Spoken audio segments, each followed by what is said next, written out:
Because you got powerful legs. How did you get the physique? Was it gym or how did you get the physique? I've always been. She's actually not got powerful legs. Do you shower in your dressing room? Do you have a shower on the day of a fight or not? Tell us about the tattoos. Shut the fuck up, you little prick. But then I've got the Phoenix. Hey, prick. So I'll take it from Bob every day of the week. Absolute disgrace. I'm sure no one will mind. Move him out of here, Darren. Ricky Hatton didn't go over for his fighter because he risked getting abducted and sold into sexual slavery. I never said that. Both have been rape victims. I'm not watching Frank Buglioni live on Saturday night. You're out of your mind. Jesus Christ, get yourself a life. He's actually a priest. Yeah. It's because his brother John Fury eye gouged him.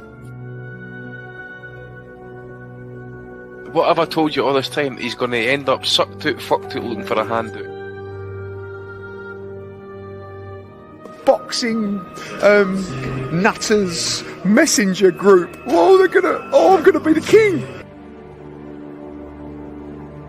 J-Pump. You know what I'm saying?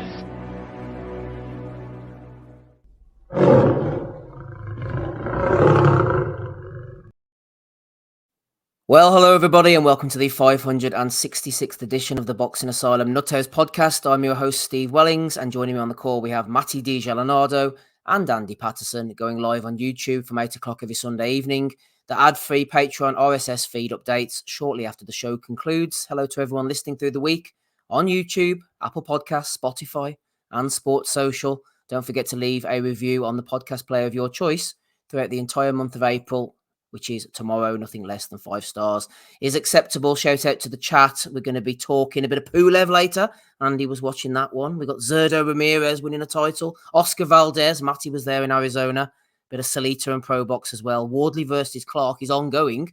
No doubt everybody in the chat's watching that. Ben Whittaker's dancing on my screen as we speak up against Leon Willings, aka Willington. We were treated to an art house feature before this fight, Steve. Just a lovely and elegant evening, right? Yeah, exactly. I've got it on mute, thankfully, so I wasn't able to hear what was going on, but it looked quite the spectacle. Talking of spectacles, Matty, there was a spectacle indeed over the weekend. Not you making a show of yourself, no doubt, down in Arizona, but the PBC is back. Prime Video, they're calling it. Amazon seems to have distanced itself completely from Al Heyman and his cronies. T-Mobile Arena in Las Vegas, there was plenty going on. ROLLY was there, Lara, Mendoza, Martinez, we'll be talking about them later. But the main event itself, TSZYU losing surprisingly to Sebastian Fundora, scores of 116, 112 either way, and a 115, 113. Fundora is now a 2-belt world champion alongside his sister, who is also a world champion, as Chicks with Dig listeners will know. Things turn quickly in this one, Matty. It was going nicely in the first round. TSZYU was on top. He was getting the jab going, the left hook as well. And then we saw blood after the second round. The bell went for the second round. We saw blood. Seemingly, it was coming from Fundora's nose. That's okay. They'll have to get that sorted out. But then it became apparent as Tszyu sat in his corner that a cut had occurred on the top of his head. And it was actually a very nasty cut. And then Beterbiev versus Marcus Brown for the next 8, 9, 10 rounds. A mask of blood pissing down his eye. He obviously couldn't see. And it did make a difference in the fight. But you were saying last week that Fundora was dangerous. Tell us why you thought this was a dangerous opponent and why you're not surprised, Matty, that this outcome occurred. Well, and I was only able to catch the highlights of this fight, Steve. But like I was telling you before the podcast, I think ultimately what this fight was, on all levels, was a failure of management. The people charged with promoting TSZYU's career, the people charged with taking care of his corner, he was let down by all of them. 2 weeks ago, Keith Thurman, y'all know he's been one of my favorite fighters for a long time, but he's probably more than past it. And he's a 5'8" welterweight who fights in kind of a moving athletic style, right? And on 2 weeks' notice, he pulls out with a legitimate injury, and they move FUNDORA up from the undercard. Sebastian FUNDORA, a 6'5" southpaw. You kind of need a little bit of preparation for that.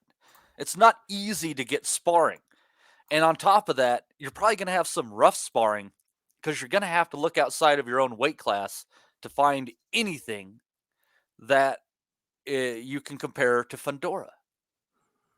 And then you get into his corner, you get this cut, and apparently they weren't able to manage it. Apparently they didn't have any of the 3 chemicals that you're allowed to use per the Nevada State Athletic Commission's guidelines. And it was a bad cut. It was a bad cut. So amazing that he got to the final bell, getting cut up like that. Amazing that, maybe the ref didn't stop it at some point in time because it was influencing the fight and it was an accidental foul. But all of this added up when I heard what was going on to disaster for TSZYU. I didn't say that gleefully.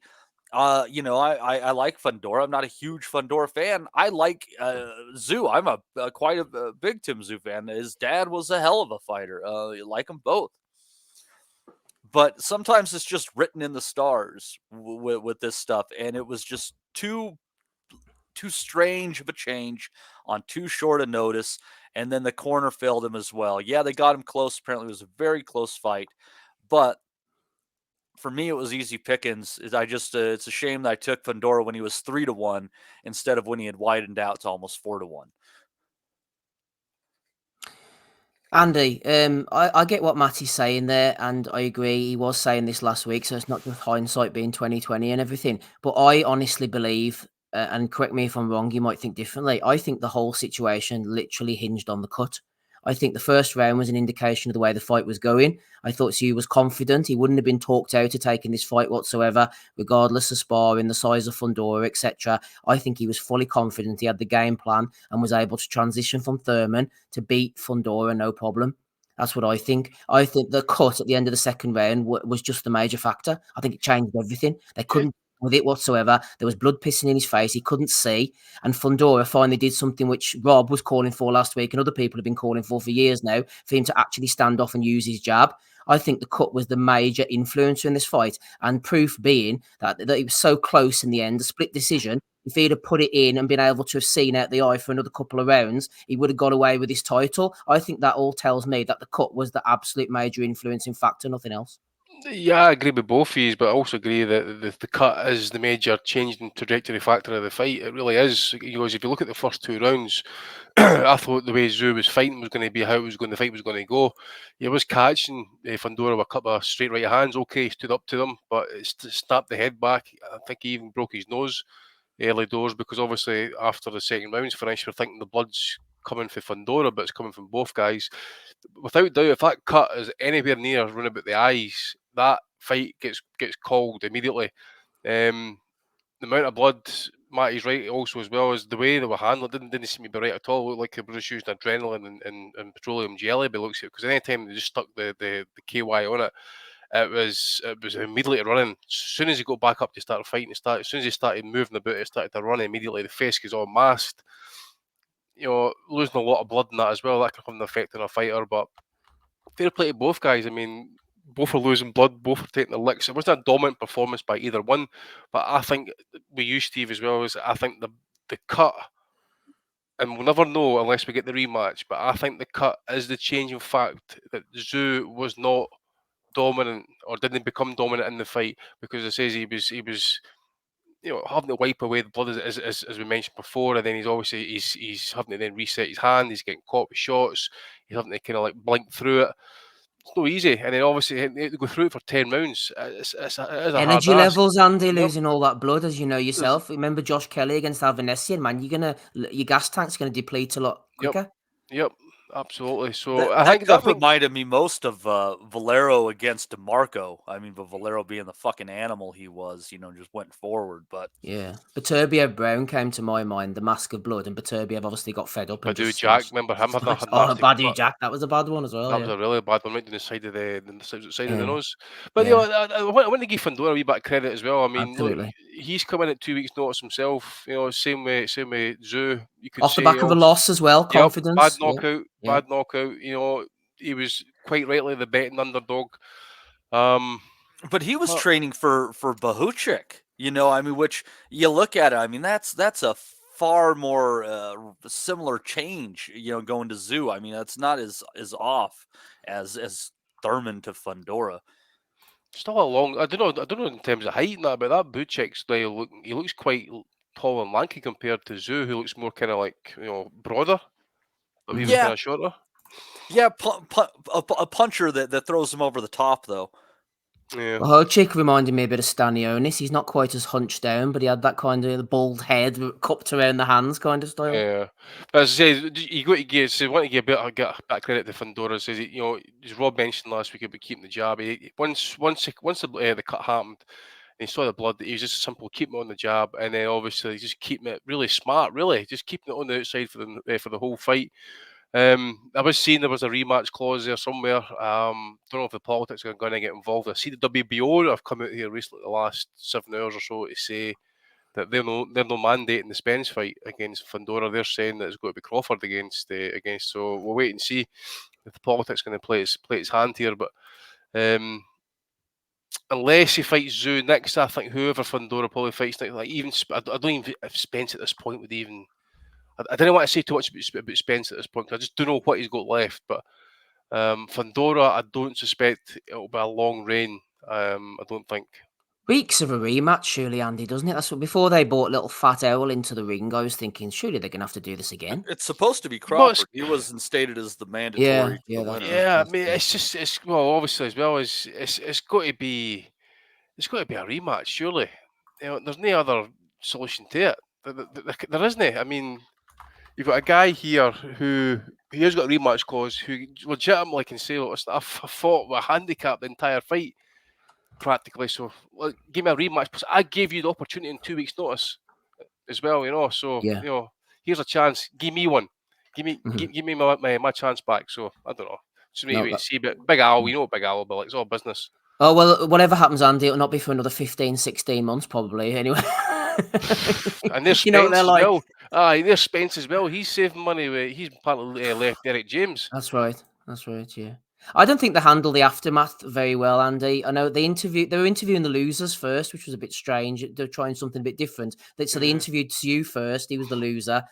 Maybe, as I say, it was a bit of a decision that they were making on the PBC broadcast, but they probably wanted to get him backstage, get the cut stitched up. The point being, I don't think they give Fundora much credit that his moment was almost taken away. They went to ZUU first, then they went to him, and then as soon as they start interviewing him, they bring little fat Errol in to hype up another fight. Let Fundora have his moment, man. I thought it was a big moment for him.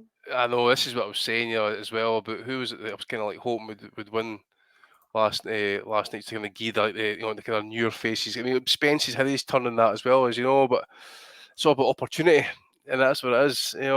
I see he's talking about Dallas and that as well. Good luck to him. It's all about if he can get the money in, and that's it. But Fundora was quite clear in his post-fight press conference for what I could hear. He's interested in Crawford. So I don't know if after what's happened with Spence, I don't know if Uncle Al was intending to put Crawford on the shelf for don't know how long, or just starve him opportunities. I don't know, but you'd have hoped Crawford would have had something lined up by now, Yeah, he's got to have, and it would be interesting to see who they put him in with, and the dance partner, and what kind of numbers it does, and where they put him location-wise, Andy, as well. It'll be interesting. Who was you talking about, Matty, recently? They were talking about for Crawford. You're talking about a middleweight fight recently, were you not? Oh, they were Eubank, but then they squashed that. They said that wasn't happening. So Max squashed that. It's a waste of fucking camp. I think we said that at the time. That fight is it's a waste of time. But nah, well, 54. I mean, Mendoza took a loss there last night. think that Murtazali, I think the IBF title, I think there's might be movement around about They're that. fighting next week. That's right, Murtazaliyev's aye. fighting Jack Kulkai next Saturday. That's right. Josh Kelly, he'll be kind of mixing around about as well for a title shot with WBO. Yeah.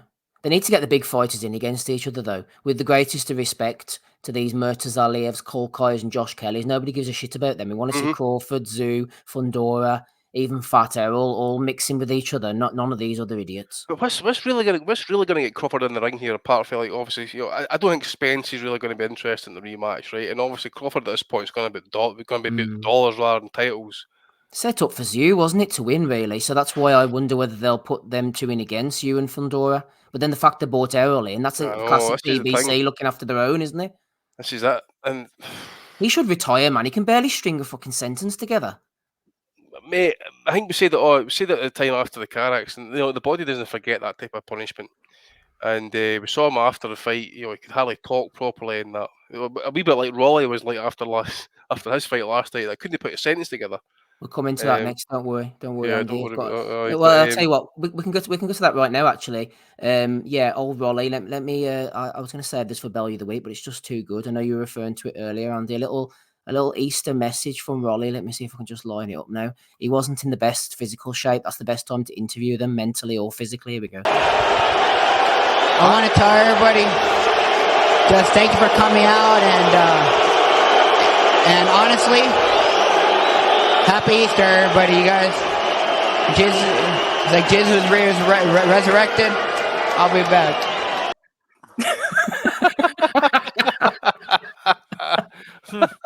Oh my God! God, people hate him so much. He's class, isn't he? That booing was well justified, but Gervonta humbled him, and then he should have about 4 losses. I know the Barroso one was a bit contentious, Andy, because he had obviously come back and he had recovered from the knockdown to that point. So we maybe give him that one, but he was doing well against Davis till Davis got fed up, banged him out. He lost to Jackson Marinas early in his career. There's no one to tell me that he won that fight. He got flipping boxed rings around his ears, and then Cruz absolutely annihilated him. He's barely European level. He's awkward. He's dirty. He can certainly punch. Couldn't put a dent, Andy, on Cruz last night. Yeah, mate. I mean, once he felt that first right hand, was it the right hand on top of the head, or was it the left hook? I forget which shot it was. Left hook, I think, was landing all night. Yeah, and it just did him the stanky, didn't it? The back leg went for him, and again, he's got poor foot movement, and it showed there again. He just could not get his legs back under him, and it looked like he was on stilts the whole night. The legs just were not strong, and then anytime he took a heavy shot, he was wobbling, he was teetering, he was all over the place. It's glorious to see, mind you. And then obviously the referee steps him in the mercy and that. But yeah, he served his purpose now, Rolly. I mean, look, that was either a poster child for CTE or concussion or both there last night in that post-fight interview. He was concussed, I think, Andy. Yeah, I think again they did the same thing with that fight as well, mate. I'm sure they had him interviewed first as the loser. Am I right? Yeah, they've done that all night. Yeah. So yeah, again, mate, it's just hospital for him.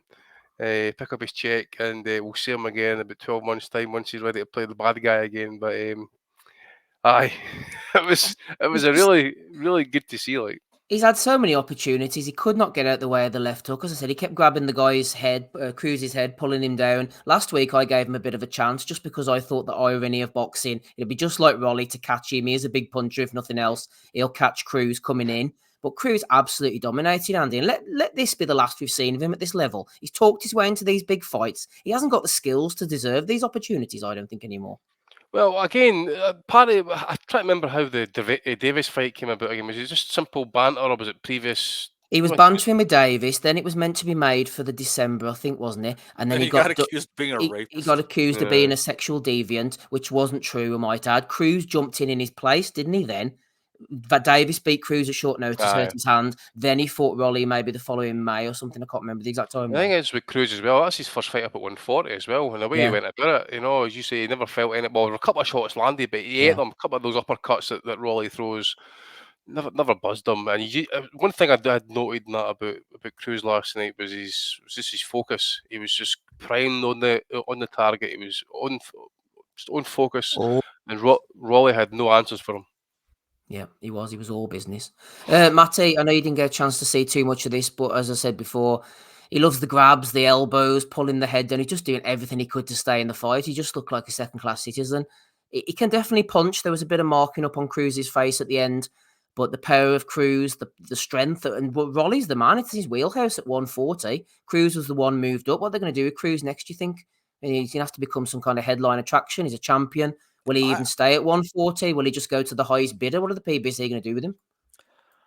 I think that I think the PBC thought that he was going to win that fight, and that's why they did it, because they just kind of got tired of Rolly because he's a fucking jerk off. And I think that they believe that sets up a rematch with Davis with belts on the line at 140, and that would ease Davis into 140 and maybe get him in towards the Haney fight or something else lucrative in that area. I think Davis would do better in the rematch. It was kind of a close fight the first time around, but again, I mean, he was preparing for a guy that was, quite a bit taller than Cruz in Romero, and fights completely differently. What I think, and I wish someone like Dez was here right now to kind of check me on this, and I don't know if I'm wrong, but Cruz is very good, but it's kind of predictable as far as what he does. Hey, speak of the devil. He throws with you, and whatever hand you're throwing with, he tries to get under and loop over your shot. Mm-hmm. So I think if you're thinking about, well, how do I get somebody like Cruz, because he's got a good chin, so you got to surprise him. I think you have to feint your shot, knowing he's going to dip under and come underneath, and then go with your opposite hand on the uppercut as he's going under.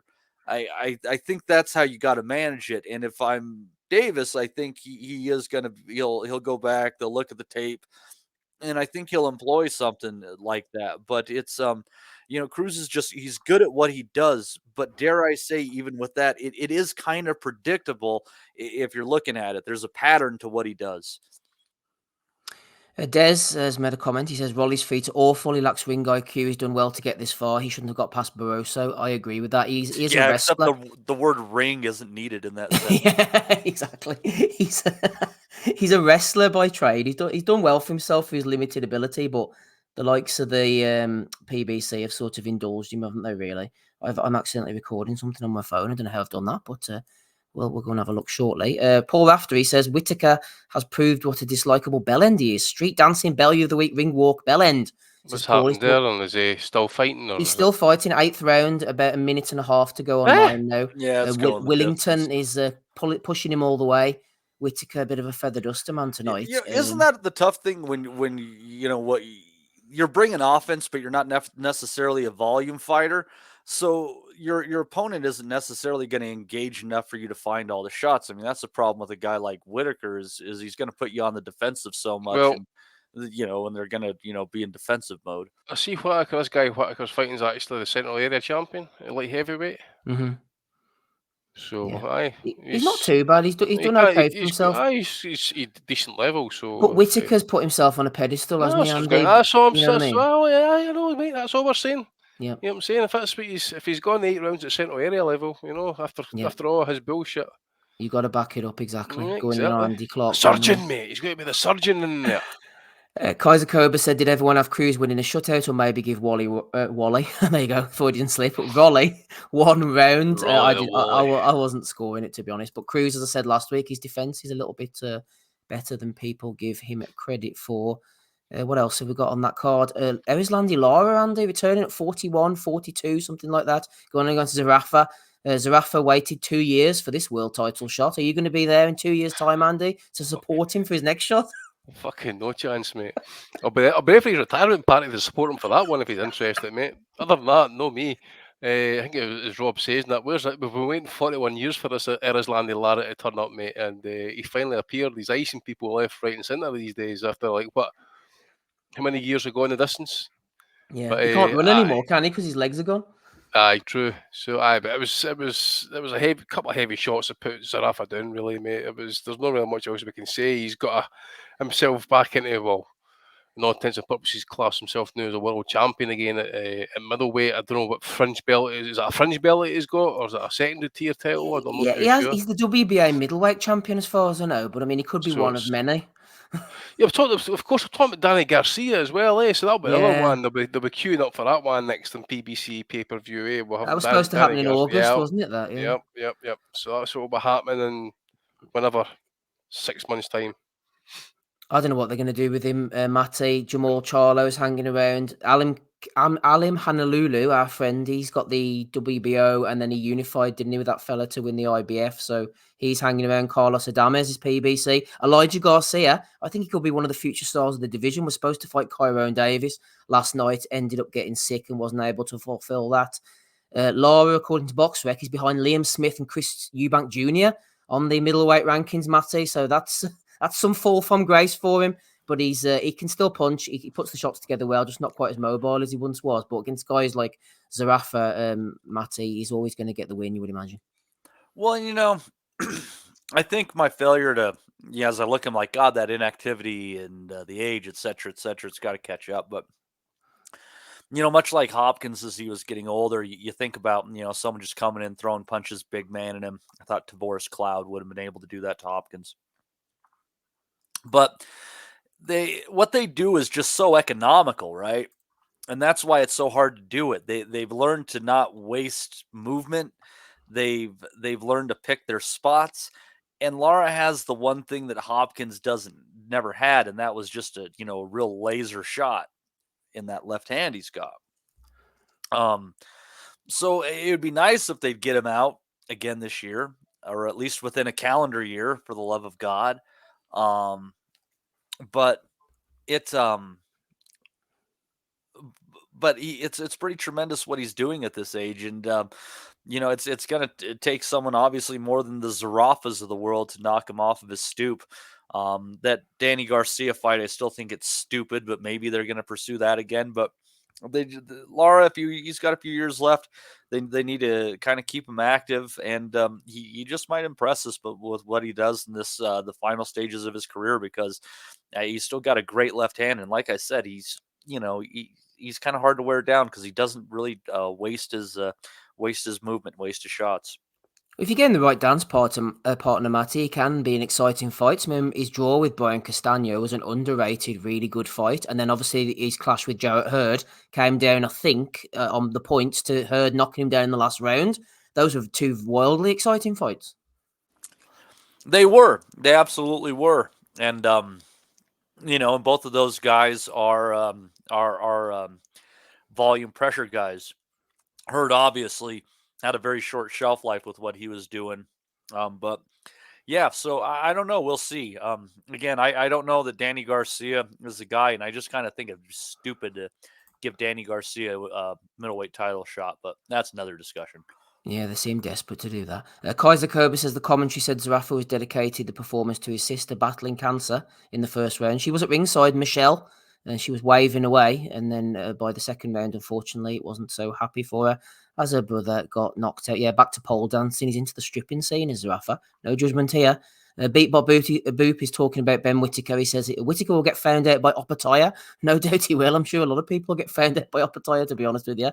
If Opataya were to fight the likes of Zurdo Ramirez, who we'll be talking about later, that would be a very interesting fight indeed. Moving down the card, Andy, onto the little guys. WBC World Flyweight title. Heard during the week a lot of people throwing a lot of love the way of Angelino Cordova going in against Julio Cesar Martinez. It wasn't to be. One of the judges had it 113 apiece. The other two had it 114, 112, which indicates to me, Andy, mathematical retard that I am, that if Cordova had managed to stay on his feet, the whole thing possibly would have been a draw. He was doing okay when he wasn't getting knocked down by a stiff left jab, no less. Seemed like Martinez's power, and those two knockdowns were mathematically the difference in the fight. Yeah. Well, yeah, sorry, I thought I was on mute there, mate. Yeah, I actually watched this one on 4-speed. It was a great wee kind of nasty, violent fight, actually, as well. I think the difference in the fight, obviously, as you say as well, with the two knockdowns, but I think some of the exchanges were finished more kind of emphatically by Martinez. I think it's the wee bit more meat in the shots, a wee bit more telling. I don't know if the decision was controversial. I thought it was a kind of close fight. But I thought it was fine. Yeah, I thought it was. I wasn't scoring it as such, though. No. Maybe like yourself and that, but I think I thought it was close, and it was a good action fight. But as I said, I thought just the better endings of some of the exchanges were done by Martinez. who I'm surprised still at flyweight, to be fair, and that obviously because there was rumblings for a wee while that there was maybe some issues with the weight. But I'm trying to remember. I'm surprised he's with the PBC now. But he'd been with Eddie for a while and that as well. I think Eddie had been talking about maybe moving up to fight at super flyweight. Who was it against? He's Bam been all Rodriguez. Bam's fighting Estrada now, but Martinez was talked about that for a long time. Yeah, absolutely. Aye, so I don't know when he left Eddie, but again, he's got a solid wee resume kind of built up for himself and that as well. To be fair, he's went the distance with Gonzalez, beat the likes of McWilliams, Arroyo. G Harris was an okay win. Just like to see him maybe kind of like get himself into maybe a unification fight or Big Uncle Al can maybe get it sorted out. Jesse Rodriguez is now, as you say, vacated the bulk of those belts, so I don't know if there's maybe opportunities there he can maybe get unification fights with, but just need to wait and see. But yeah, Cordova was it wasn't a disgrace. It was a decent performance. I don't know if it'll be enough to get a rematch, to be fair, but certainly it was close on the cards, wasn't it? It was a feisty affair, I think, just to kick things off. And tell you what, Martinez's face, Andy, absolutely slashed open, man. There was blood spurting everywhere. Yeah, I think had Cordova maybe kind of swelled up in the left side of his face and that as well. Yeah, his head was all over the place, so that's where all the cuts were coming from. Yeah, so yeah, it was a great wee watch, but I'm no, as I say, I'm not really too bored of anybody saying it's a robbery. It was a good, close, competitive fight, and I'm just trying to pull the rankings up here actually while I'm talking here. Yeah, so there's not really much here in terms of names we're kind of looking at, to be fair. So I wonder if Uncle Al maybe will look to move him up in weight, actually, to be fair. I think it's hard around these lower weights, maybe just because I'm a casual, Andy, but you see around flyweight, super flyweight, they all seem to bounce up and down that much, and BoxRec seems to have the same trouble as me, trying to work out where they are. Rodriguez was fighting at a different weight, then he drops his titles. Sonny Edwards meant to be fighting Curiel, who beat Shinga, then lost to him, and that's going to be on the undercard of Bam against Estrada. Estrada, people talking about Hall of Fame legacy, he hasn't fought in 18 months. Ioka is pretty much consistent, but I find a lot of them just bounce up and down. I can't keep track of where they are. Yeah, I get what you mean, mate. In terms of like maybe the contenders coming up around about the top 10, 15, I take the point. But it'll be interesting with those belts fragmenting actually, as well as if we maybe try and make dibs on them, because just looking at some of the names here, there's nothing there really that okay in terms of undercard filler. Yeah, okay, you could probably take some of these names, but Ricardo Sandoval's on the list. He fought last night against Twaiger or something. He beat him. I'll tell you the fight I like. Yeah, for Martinez is go up to 115 pounds. If you're PBC now, and fight Fernando Martinez. Very underrated fighter. That'd be a good fight. High output fight that would be. I like that fight quite a bit. MB says Estrada needs a tune-up for Bam. Well, he ain't getting one, so we're going to have to put that to bed. Matty, I know you didn't see this. Well, I assume you didn't see this. Mayweather protege Kermel Moton, 17 years of age. He's fairly moving up the rankings. He was 2-0 with 2 knockouts. He went in an 8-rounder against the guy Anthony Cuba, who was 7-0-2 coming in. And I tell you what, he was fast of hands, Cuba. He had a good go. He didn't win a round on any of the judges' scorecards. But what do you think about Moton being moved up at 17 already? A special dispensation to turn pro with the Las Vegas State Athletic Commission as well. And he's going up already to fighting more experienced kids over 8 rounds as well. So they're moving him on pretty quickly. He took a few shots in there, which obviously is going to happen at this level. But do you think he's been moved on at a nice pace for you? Obviously, I mean, if he got a victory there last night, they didn't pick wrong. They're moving him very, very fast. Obviously at 17, who knows where he's going to ultimately end up landing as far as a weight class. Where he is at now might not be where he could get his first real opportunity. But at this point, the sky's the limit for him. He's got all the talent in the world, it seems. He's got a lot of people behind him. So count me among those who's very, very excited to see what the future holds for Carmel Mutton. Carmel Mutton, indeed. A couple of other wins on the undercard before we move on. Justin Valoria getting a win over Eric Benitez. He's the nephew of Brian Valoria, who you might remember. As Rafa had Rachel and Nonito Donaire in his corner, but they couldn't help him, unfortunately. What else did we have there? Mirko Coelho, I've seen him before. He's Argentine, one of Samson Levkovic's fighters. He's pretty handy. Marku and Congo are coming into the ring now, says Des. Yep, I can see it on my screen. I'm maybe a couple of minutes behind because they're still doing slow motion press conference footage at the moment. I think Marku might stop Congo. Is that a 10 or a 12? I'm not sure. If it's 12, I might fancy Marku to get the stoppage there. Andy, final one to you on the PBC card. Brian Mendoza. He got the shit beaten out of him, really, against Sergei Boharchuk. I thought Mendoza might have the experience and the willingness to sort of grind him down the way Brandon Adams did. But Boharchuk has obviously learnt from that fight, and he laid some punishment on him. It was starting to become uncomfortable viewing towards the end. Yeah, he's another one who their face badly kind of swelled up toward the end of that as well, mate. He spent a big chunk of that fight really kind of backing up on the back foot, really. Brunchuk you say, he kept the high guard. Any shots were getting properly well blocked, and that really kind of grinded it out. And the decision was, to me at least, was no in doubt. I did catch this one on the just before I went to bed, actually, because it was on the free portion of the YouTube.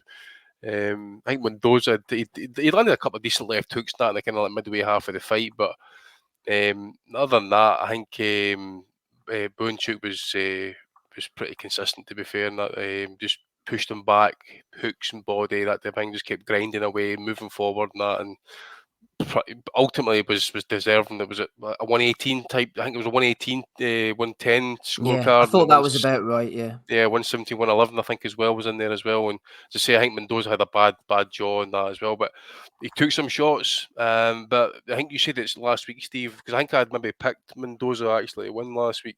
I was wrong all week, actually. I picked ZURDO to win, I picked Mendoza to win, and somebody else but Valdez, I picked him to get beat. So it's been a bad week for me in that regard. But no, you were right in terms of what you mentioned about Mendoza in that last week. You know, it's just the amount of punishment he takes. He kind of leaves it late. There was a wee rally kind of late in the fight in that as well. But you think yourself, like, you kind of keep leaving it this late, and ultimately it just was too much to pull through this time compared to the Fundora fight. But you know, that counter punching style that he's got, he just needs to kind of step in a wee bit more. But ultimately, he's not going to be there for much longer than that. The time, if he keeps defending like that, he's not going to be around there on that type of level for much longer. Overall impressions, Andy, before we move on to the other cards, about the overall presentation and everything. A bit of a Showtime Fox hybrid, it felt to me. Yeah, it was a Showtime type hybrid to me, mate. I did notice, for example, Al Bernstein was actually working for the Zone in Bulgaria last night for the Pulev fight. So I don't know if they've siphoned him off or whatever. They've got rid of him because they wanted to change it up. They've brought in Joe Goosen, who before was doing Fox, Andy. Apparently he's Tom Brown of TG Promotions, his brother-in-law. So he's obviously been sort of drafted in there to replace Bernstein. Yeah, he's okay, I suppose. But in terms of the card itself, mate, I can't really complain. The only thing I could complain about is I wasn't really fussed about Zarafa getting on an opportunity, or Lara. I think I said that last week, how he's still getting airtime. Fundora was a surprise bag, obviously. I mean, in hindsight, it's better than Thurman, wasn't it?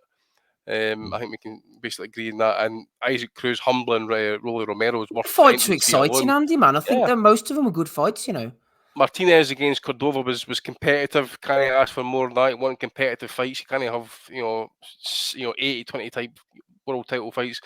I didn't see the other parts on the card, to be fair, but for what I've seen in the most part of it, I've seen 3 quarters on the undercard. I think it was pretty solid fare, but it has got that stamp of PBC written all over it, to be fair. Like. It absolutely has. Marku is making his ring walk on my TV here. Harvey Price Boxing Return says Congo on points for me, Steve. Surely Congo outboxes Marku. I think he will for long portions, but he can get hit at times, and he got dropped by McKinson. He's had trouble with punches in the past, so I think Marku will get to him eventually. But as we've just established, I am often wrong. Let's have a quick look over here on Friday night. Matty was in attendance in Oscar Valdez going against Liam Wilson. I haven't saved the tab, unfortunately, Matty, so I'm going to have to just fire off the top of my head here, which is always a dangerous thing. Valdez getting the 7th round stoppage win over Liam Wilson. Wilson seemed to me like he was doing okay when he was boxing from the outside. Valdez was doing a bit of a Canelo impression, as Tim Bradley was saying on the broadcast. He said, and he's got his hands up high. He's doing a Canelo impression. and trying to beat him down and break him down. Wilson has a bit of a good story, trying to win the world title for his dad, but he just looks like he's falling short. What did you think of the main event, and did you have a good time overall, Matter? I really did enjoy it. Let me preface all this with saying, anybody who's looking for a fight to attend, that you see a chance to go down to Glendale at the Desert Diamond Arena, you should do it. The arena is pretty small. Everything seems to be a good seat in there. Unfortunately, their seating chart is incorrect. I was not in the nine rows back. That made me sad, but it was still okay. Very good seats. But there's a lot of great nightlife around there. So it's right near the little casino, which doesn't have a hotel attached, but there's a bunch of hotels in the area over there. There's restaurants and clubs and an axe throwing bar. There's a putt bar, Steve, with like a backyard area with 36 holes of putt golf. All sorts of entertainment to be found in Glendale. I hope to be back for another fight and stay longer. I recommend it for everyone. Now, as far as the fights go, I thought that Wilson was doing pretty damn good, and Valdez was sure reddening up, even though he wasn't horribly accurate with it. When Wilson was keeping his distance with the jab and keeping the shorter man at the end of it, he seemed to be doing fine. And then oftentimes he'd then close it and do some good work to the body and get out again. And I thought he was doing well. But then exchanging with Valdez at mid-range, that was a bad idea. Well, why did he do that? I don't know. I think he wants the. I think he's a fighter who sometimes lacks maybe a little bit of patience. Wilson, that is, and so he might have been pushing for it a little bit. The other thing that I thought was kind of the beginning of the end, and when he did it, I'm like, what the fuck, you idiot, was when he turned southpaw. It made no sense to me. I don't think it worked at all for him. And it opened up that right hand for Valdez to land multiple times, which I think started the damage that really added up for Wilson. But yeah, I mean, it was what you got to say, though, is those guys really threw down. It was an active fight with both guys landing a fair amount of leather, and it was a very entertaining event as far as that fight went. I thought that, when I saw it was announced, I knew it was going to be an entertaining fight. And even though it didn't go the direction I wanted, and to be honest with you, I think there was only about 10 of us in there who were clapping for Wilson. But it really was an exceptional fight. Definitely one of the better fights as far as entertainment value that I've had a chance to see live. Lovely stuff. We'll come back to you on the undercard shortly. Andy, over to you on Glendale, Arizona. We went ringside, obviously, like Matty, but it looked like a good atmosphere in there. As we were mentioning, Liam Wilson just gave up his advantages. He started coming inside. He was open for the uppercuts. There was no head movement. He's a typical sort of upright Aussie fighter, isn't he? Reminds me of Danny Green, Jeff Harding type. He's all toughness, and he just can't take it, unfortunately. He's good at dishing it out when he was on the jab, on the back foot. He was having success, but he just couldn't help himself for whatever reason, Andy, whether he was tiring or whether he wanted to show a bit of machismo. He came on the inside, and that was his downfall. Valdez just started slicing him up. Yeah, fair play to Valdez. At moments he picked it off the back foot. Wilson was kind of pressed him forward. He was, obviously, working away at him, but tall guy as well. So Valdez has got a lot to aim at, and Valdez wasn't through his own swellings and markings up and that as well. But got to give Wilson his credit in that as well. He's pressed to fight. Bad weekend for the Aussies all round, actually, to be fair. But pressed to fight. And the ending itself, and that the guy was, I'm just kind of like pulled it back up here. The last 20 seconds of the 7th round, just taking hooks and uppercuts. He's completely defenseless. He's got nothing really kind of coming back in terms of output. And the referee's kind of stepped in and stopped it. So I think he just simply ran out of gas, practically punched himself to a standstill by pressing forward and obviously getting the fight beaten out of him in that as well. Another one that was a disgrace, but ultimately I had kind of pinned my hopes on Wilson pulling this one off because I just wanted to see a bit of fresher blood coming through now. But Valdez, he's had his own histories, with past failed drugs tests, whatever, and that. But he's stayed the course. He's come back again. So I suppose we've got to give him credit in that as well for hanging in there and basically pulling it out as well. By I think as well doing it in the manner what he done it in that as well. So fighting the bigger dude. and basically, well, getting the stoppage, forcing the referee to pull him out. So fair play to him. And also as well, after the fight, he was showing some good sportsmanship by saying to the boy that as well. Listen, I've been here. I know what it feels like. So you go, didn't quit. You got to keep going. He's an emotional kid, Valdez, isn't he? He loves a cry. Aye, so maybe needs to drop the hormone replacement therapy He's on his period. Aye. Because maybe make Wilson overcompensating. feel bad and like, fuck, I got beat by an emotional woman. Hamed says Valdez is back. He's always entertaining, been in so many good fights. He also said, I had Valdez up 4-2, arguably 5-1. Great performance by Valdez and the KO. No argument with the stoppage, guys, from Hamed. On to the rest of the cards. Matty, feel free to speak about what you wish. I thought Raymond Morataya looked a little bit flat-footed against the South African guy. I was talking to Declan Graffin, and he made a good point, saying Morataya looks like someone who knows that he's not getting any of the big guys anytime soon. He's maybe a little bit undermotivated. I enjoyed the women's fight. Yocosta Valle, you losing to Sinisa Estrada. Valle's trainer, Gloria Alvarado, she was in the middle of it. She's a feisty one. Wouldn't want to go home a few pounds short in your pay packet to that woman. I'd say she'd knock your bollocks in quick enough. I think, Matty, we've spoken about this before. Women's boxing, it's an ongoing debate. I think 2-minute rounds hurt this fight. Both of them were thrown in a frenzy, and that meant it lacked the nuance, and there was a lot of head clashes. I think a longer fight would have suited both of these girls better. Maybe. I think, if anything, it might have suited Valle better. Yes. She seemed to have more left in those last rounds. And and this was just another in a series of what has been very competitive fights at the top levels of women boxing, where there is sometimes an argument to go either direction. I had Estrada 96-94 from where I was sitting, so a little bit closer than the judges. Didn't think it was that close, to be honest, but you were there, so I'm just saying. Yeah, I thought that she piled on a few rounds early, but then there's a couple of swing rounds in there, and then the last few, especially the last two, Valle really turned it up, started finding that right hand, and I think it was close enough that neither woman looked super confident at the end, even though had their little celebrations. I don't know that either one of them saw which way it would go. So I think that might be warranted for a rematch.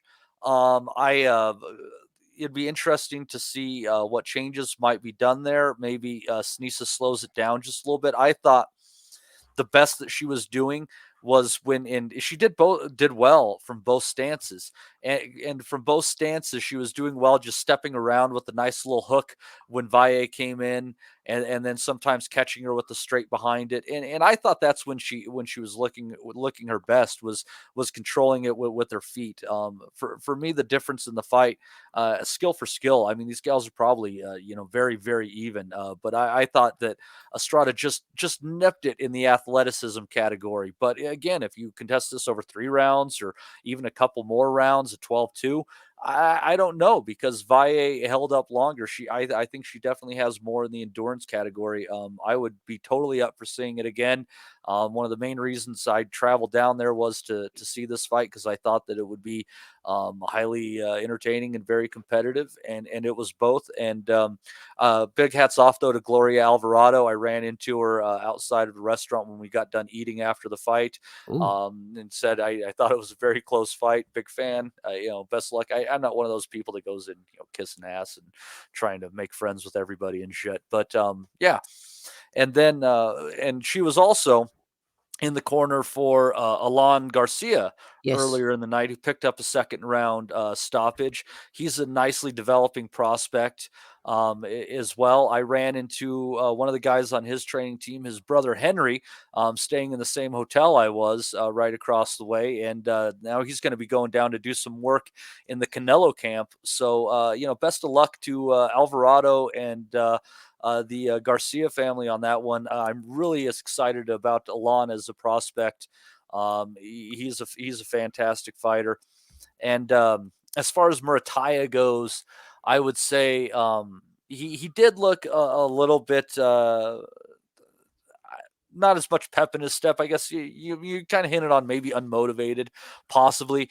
It's important to note though that in Don Jenny, is a very, very durable fighter, Steve. He also is the only fighter who's gone the distance with Tito Mercado, who's going to be fighting on Friday night. Yes. Up to this point in Mercado's career. So you got to give him some credit. I mean, not only can he take a shot, he is really sneaky with that right hand at times. But I thought Murataya did a good job just kind of working through it and getting a W. Sometimes you don't look pretty, but you just got to get the win.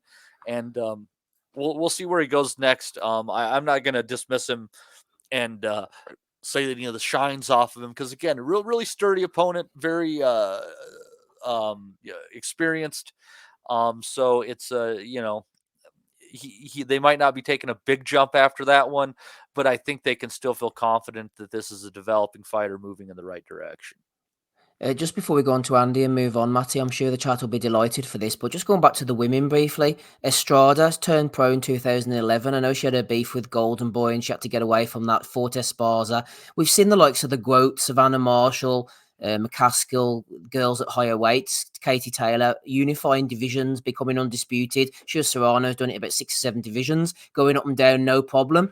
Estrada seems to be one of the more talented women boxers around. Yet, how come it's taken her 13 years to finally get to the point of becoming an undisputed champion of division? I know she's won titles at flyweight, superfly, and then she's eventually found her home at strawweight. How come it took her 13 years to unify a division ultimately? That's a good question, and I think if I was to just take a guess, I think it would be money related, because a lot of the fighters in those lower divisions, be it men or women, are oftentimes from poorer countries, oftentimes Southeast Asia and stuff like that. So I think maybe it just might have been one of those things, considering the development of women's boxing as a moneymaker, that they just couldn't make those opportunities. It does seem basic whenever titles seem to be held by people within the North America, South American continents. They seem to get them together, even with Europe. But there haven't been as many unifications when it comes to the Southeast Asian title holders, which tend to hold some of them lower weight belts. Yeah, that's a fair point. And the fact that she split from Golden Boy, they were mentioned on the telecast as well, was down to money. So I think Matty's assertions are correct there. Andy, anything from the undercard from you, particularly that the heavyweight that we're all following, Richard Torres Jr.? He's exciting. He comes to fight, knocking these guys out in 1 or 2 rounds. These big fat lumps, man. It's going to get people interested, but it's going to be Edgar Berlanga syndrome. When's he going to step up, and what's he going to look like when he does step up?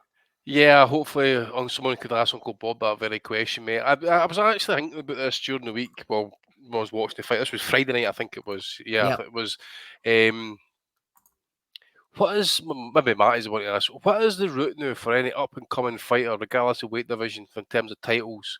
What happened to the NABF title? The USABA, whatever it was, that type of title and that, because it seems they still exist, but like nobody gives a fuck anymore. I mean, surely they're going to be better than the trash he's been fighting. I mean, he's 8-0. Was it 7 knockouts? Whatever it is. 9-0, 9 knockouts. I think he's been pushed 8 rounds in one of them.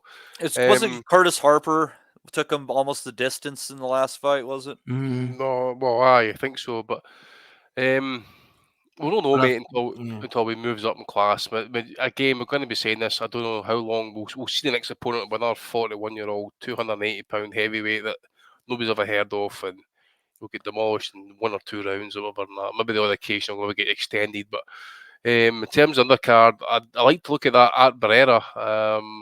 Interesting me fighter. Yeah, he's a sharp fighter, isn't he? I didn't. My flight was delayed by about an hour and a half, so I didn't catch as much live as I wanted to. But I saw that a lot of this morning. He was sharp, and that was only his 4th outing. And his opponent, it seemed like a decent boxer. He had a good stick, reasonable defense, and he just opened him up. Andy, I was pretty impressed. Yeah, decent me fighter. And there was someone else actually I was going to mention. That Delgado knockout was pretty good. He was in bad shape in that fight, losing on the cards, in my opinion, before he found the shots in there. And that short right hand that he finished it off with was beautiful, just beautiful shot. I think it was Alan. Was it Alan Garcia? Is the one that's trained by he's trained by Gloria Alvarado? Yeah, Matty was mentioning here. Yeah, Garcia looks good actually. Aye, she was in his ass the whole night for however the fight lasted, and that kind of keeping on him, and So she seemed quite good as well. So Alan Garcia, but Torres, yeah, needs to up it, mate. Valdez, fair play to him. The Strada fight, I had it on in the background. I think Mike, I caught a comment by Mark Kriegel saying this is the type of, I think it was kind of based along the lines you were saying, Steve. That type of fight needs more than 2-minute rounds. It really does. I mean, if that is the best of the best of the best of that division or that weight class, whatever it is, then they need to be fighting 12 threes minimum. I think it turns them into frenzied throwers, Andy. I think they just come out flying heads, arms, elbows everywhere. Yeah, it's like an amateur fight. Yeah. You know, it's like an amateur fight. Oh, you've got 3 rounds. You've got to do it. You've got to do it in these next 9 minutes, for example. And it's just, you should say, it looks messy, it's scrappy. It doesn't call into question the real fatigue. Going in there to 10, 11, 12 rounds, 3 minutes. To see if I think it would be a completely different fight. A lot of these fights would be completely different at that level, I would think, in terms of possible stoppages as well. But we'll not know until it happens, mate. I think there's a few women that are kind of wanting to go down the 12 threes, but you kind of. The problem is that they're not all in agreement on it. Well, that's the thing. That you kind of start crying about. WBC won't allow it, Andy, will they? Who? WBC won't allow them. They say it's not safe. It's not safe for the women. Dumped her belt. She said, "Fuck off." For the little useless women to be throwing punches for 12 rounds. Who the fuck is the WBC to tell a woman that can't throw punches for 12 rounds for 3 minutes? They say that they have medical science on it. What? They've done all these tests, haven't they, on it? Apparently. Yeah, it's all bullshit. They have skull thickness and this, blood, this, that, and the other. But that's bollocks, man. White coats, Andy. Come on, man. Marvin Hagler had a thicker skull than everybody else. Does that mean Marvin Hagler should be the only person fucking fighting? Joe Joyce just had a bigger skull than everyone else, and that didn't save his ass. I'll tell you what, you walk up to a woman who's like gave birth to 2, 3, 4, 5 children, by the way, and you say to her, "Oh, by the way, you're not getting the fight here for 12 fucking threes because Mauricio Sulman for WBC told you that you can't." Who the fuck's he? Oh dear. On the undercard though, something else. But speaking of Vaya, the fact that she got through that cut too, I didn't even mention that, was incredible. She did a very good job fighting through that cut from the butt early. But Emiliano Vargas taking the distance for the first time in his pro career on this card. And I thought he gave some interesting looks, and I liked what he was doing in there. He might have gone the distance, but he showed a lot of variation in what he was doing. He boxed a little, he fought a little, he fought from both sides. There's a lot to take in there. But then after the fight, a little bit, there was a very emotional exchange. I don't know if you caught it, between with all the Vargas brothers out there and their dad, and their dad just started breaking down crying. Speaking of Valdez and his crying. But it was interesting for him because, and I got to give play to him, because what's at work there is you got a guy who might not have had it all, growing up, and some people made some mistakes around him, and that's where a lot of that anger was in Vargas, and what he's done with these boys and bringing them up and the closeness that they have. Like I feel that he has a lot of pride in what he's done as a father and as a man. And I'm excited for this family coming up, because it is a cool story. And, these kids aren't, Campbell Hatton kind of fighters. I mean, they have some real potential, some real talent, real grit. And so, God love the Vargas family. We got another generation that's going to bring us some amazing memories. And you don't need the DNA test for any of them, especially Emiliano. He's an absolute spitter, the old man, isn't he?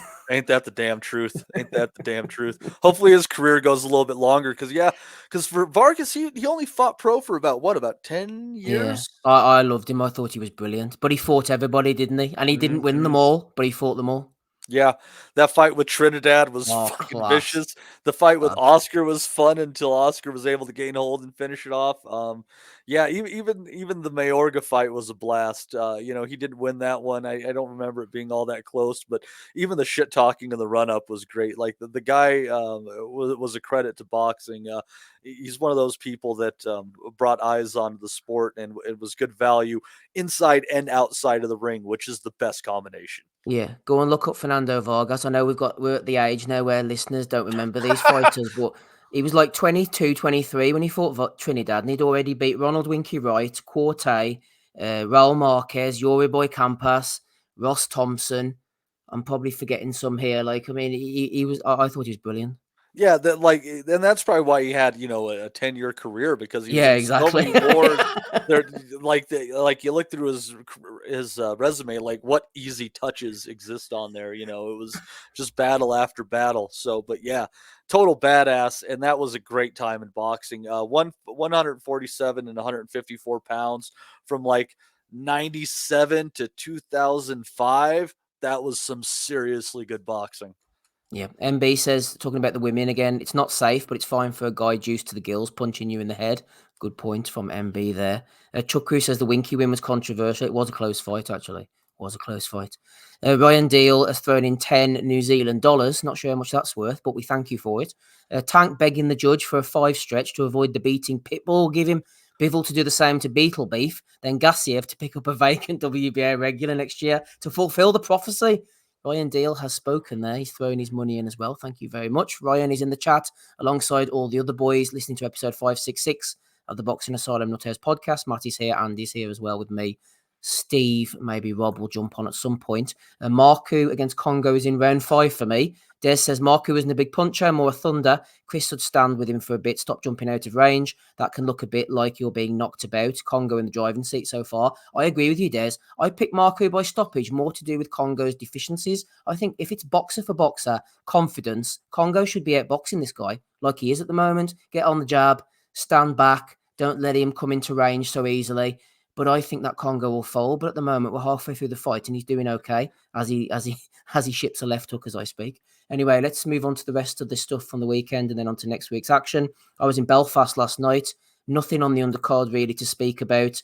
Chief support was Ruan Farrell beating Conor Kerr on points for the BUI Celtic Super Bantamweight fight. Good domestic scrap. And Kurt Walker, I've been critical of him in the past. He's a former Olympian from Lisbon. He's a bit of a feather duster man, but he performed really well against James Beach Jr. Stepped up to the occasion. First headliner.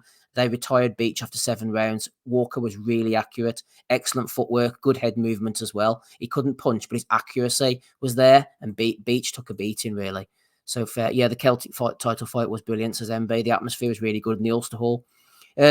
Also, the same night, while this was going on, over in Bulgaria, Derek Osaze, Del Boy the Punching Preacher, as he's known, from London, was going in against Joel Julio, who's now got 20 losses on his record. Remember him from back in the day? Bit of a puncher. Tervel Pulev as well. He fought Golovkin back in the day, by any chance? I don't think he fought Golovkin. He fought Carlos. Do you remember he was a prospect and he was knocking everyone out, and then he lost to Carlos He was Dan Quintana. Raphael's prospect of the year. Dan Raphael thought he was going to go and dominate. I think he might have fought Cotto. I'm not sure. He lost to Carlos Quintana, and then his career just went off the skids. Then he was a Colombian puncher, and now he's got 20 losses, and he's fighting London novices in Bulgaria. But anyway, Tervel Pulev was there, Andy, against Rolly Lambert Foguam, and Igor Shevatzutsky, who was supposed to be Manuel Char, went in against Kubrat Pulev. Did you see anything of this? I was obviously in Belfast, so I didn't.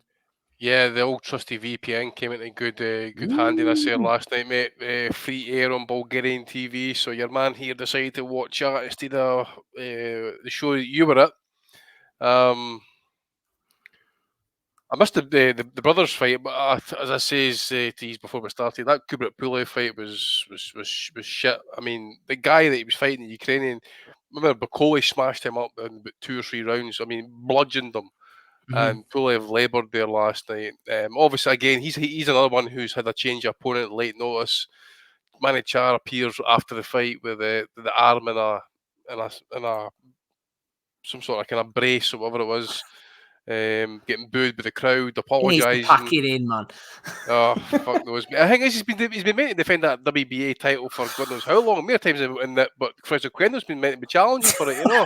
Someone tried to shoot him, didn't they? They're that desperate to get rid of him. Exactly, mate. I seen a little video the other day that David introduced himself to David Hay, and David Hay's like, he's like, who the fuck's this guy? And he says, oh, Manny Chara, how you doing? Such, how you doing? Pulev, again, another one, mate. I mean, it was in Bulgaria. It's in his home city. It's like a morgue. There's the atmosphere in the place. I think the best thing that happened the whole night was the brother knocking over the cameraman which we'll get to in Belly of the Week probably. Yep. It was, as I say, it was a labour performance, mate. And the guy he was fighting, as I say, he's a journeyman, and I've seen him handled by like Bacola, who's meant to be like world rated. And if that's the level that Pulev is meant to be fighting at this point, of that, then he's levels are washed, mate. Way beyond levels are washed at this point. So, and also as well, I don't know if there was some sort of belt on the line, but there was a WBA trinket put around about his shoulder there after the fight. So I don't know what the fuck was going on with that. Anyone can get it. Yep. The WBA titles. Yep, anybody can buy one, mate. Toys R Us, £10. Talking about WBA titles, Matty, I'm not so sure how much you saw of the cruiserweight fight last night in California, but it was a cracker. And the YouTube theatre, no less, Arsene Goulamirian, who has had about 3 fights in the last 6 years, 27-0, is now defeated. Went in against 46-1 Gilberto ZURDO Ramirez. Ramirez looked a little bit pudgy to me, but he fought the fight of his life. I thought he was absolutely superb. Now, Goulamirian was made for him. He stood there in front of him, very slow-footed, big puncher, neglected the body completely, which I was surprised about. Tried to throw hooks to the head, never stopped trying. Had Abel Sanchez in his corner, but Ramirez was superb. His hands were there, right hook, the left hand coming over, the uppercut, shots to the body. He controlled Goulamirian and he lasted the pace for the full 12 rounds, which I was surprised about. All scores at it, 118, 110. Only gave Goulamirian the champion 2 rounds. Ramirez looked superb. Matty, did you see it? I caught some highlights of it, and Ramirez did look really good. He seems to have found his footing at cruiserweight. He's got a huge frame. He's 6'3", and he's not like a beanpole or anything like that. So it's good that he's found himself in a comfortable weight class. He's always been a high volume, high output kind of guy with a wide variety of punches. He just, walked into a master boxer in Dmitry Bivol, and it is what it is. What are you going to do? Hopefully, now that he's in a weight class where he doesn't have to struggle to make the weight, he'll continue to have some quality fights. And but I would have to take Apataya against him. I think Apataya is the king by a stretch of that division. I agree, Andy. I'd take Opatayo against anybody. I think he's fantastic, and I'm looking forward to his fight against Brady. As for Ramirez, we've seen him in the past. He's laboured. God knows how he ever made super middleweight. He's talking about fighting at heavyweight now. But I just think it was just a quality boxer against a basic one-dimensional slugger. I think Ramirez put his shots together lovely, especially the uppercut. It was just working all night. Yeah, mate, you actually appreciate it more the more you watch it in high speed, because you actually see it in more quicker, fluid motion. Yeah. It's absolutely brilliant, because you mentioned that he did do a lot of that off the back foot, and he was rolling, and he was doing it, as says, he was sliding, and he was in picking shots down the middle. He rolled to the side, he put a shot in there, he dipped back to the middle. It was a really textbook classic boxer performance, whereas you mentioned Goulamirian is just like stepping in there, trying to use his size. And just try and wing away at him, and just, I don't know, hopefully maybe land something solid. I think another one I maybe picked to win as well, actually. But fair play to Ramirez. It was a performance I wasn't expecting, to be fair, and it's one of those type of performances actually, if you watch it, you can actually appreciate it a wee bit more, actually. So fair play to him. Not too sure about going up to heavyweight, mind you, but I think it was Sergio Moro was saying there last night. I'm trying to think any other Mexicans in terms of weight have been up that high and been successful. Picked up a world title. No, it's the high. He's the first Mexican born. So the fact they said Mexican born indicates there's probably someone of maybe Mexican extraction has won one. But I noticed as well the fact that Canelo Andy Ruiz as well, exactly. And Canelo Munguia, Andy, on May the 4th, is the first time 2 Mexicans have fought each other in a world title fight above 160. So they don't really fare well, do they, above a certain weight? Aye, certainly. So I don't see him kind of faring well up at heavyweight, to be fair. No. But saying that, if he's got a heavyweight who's going to come to him and just wing shots at him, you could maybe see him having his moments, picking his holes, and maybe able to box himself way. But we be like see his name? Thomas Adamic. Remember, he went up to heavyweight. He was able to box the bigger guys and maybe get okay, they weren't great heavyweights, but he was able to box them and kind of get himself to a decision victory, something like that, possibly. Yeah, he made a good career out of filling that Prudential Center with sea-level opposition. Do what you got to do. He had. I'm sure he had his. Correct me if I'm wrong, Steve. Didn't you have his fights against Steve Cunningham? were really good. Paul Briggs, 2 fights. Paul We've been Briggs. meant for punches from the past, 2 cracking fights. I'm sure they were in front of the polls, or possibly, were they not? He was undefeated, WBC title. Adamek against Briggs. Then, as you said, Matty moved up. Chad Dawson, didn't he absolutely school him at light heavyweight? I think was that cruiserweight. Can't remember. Yeah, I think so. And then he fought Cunningham, and then he got that big payday against Klitschko, which is enough to set you up for life. I think he came back recently. Adamek, didn't he? About a month or 2 ago, I think he fought. Doesn't know what to do with himself. He's going to end up like Kovnacki if he's not careful. I can remember losing my shit when he fought Klitschko, by the way. No, for the fact is that he was losing the fight. The fact is I actually had him to go the distance in the fight. Yeah. I think he went like 9 rounds, and I'm shouting at him, survive, you bastard! Survive! Oh, dear. As for the undercard, Kareem Hackett got knocked out by Rowdy Legend Montgomery. I didn't even see that fight. Dominguez beat Sanchez. Alexis Rocha returned from his loss to Santillan to defeat Frederick Lawson, who we last saw getting stopped by Virgil Ortiz. We mentioned earlier Andy Ricardo Sandoval got a retirement win over Carlos Buitrago, who should probably think about hanging them up. And this Joel Irate looks like a decent young prospect as well, who they're giving the shout. Anything on the zone undercard you got to see there? I never seen any undercard, mate, to be fair. I have been keeping a wee kind of like one eye on Sandoval, but he's another one, as you mentioned earlier on there in the show, that he seems to be weight hopping between, he's middleweight and back down, and middleweight, Flyweight, minimum weight, yeah. And then he's back up to super flyweight now. And you're right, Buitrago has been out of the coast before and that. So, decent power, good body attacker, to be fair, but we just need to see him. He would definitely win some, definitely lose some. But he's a decent fighter.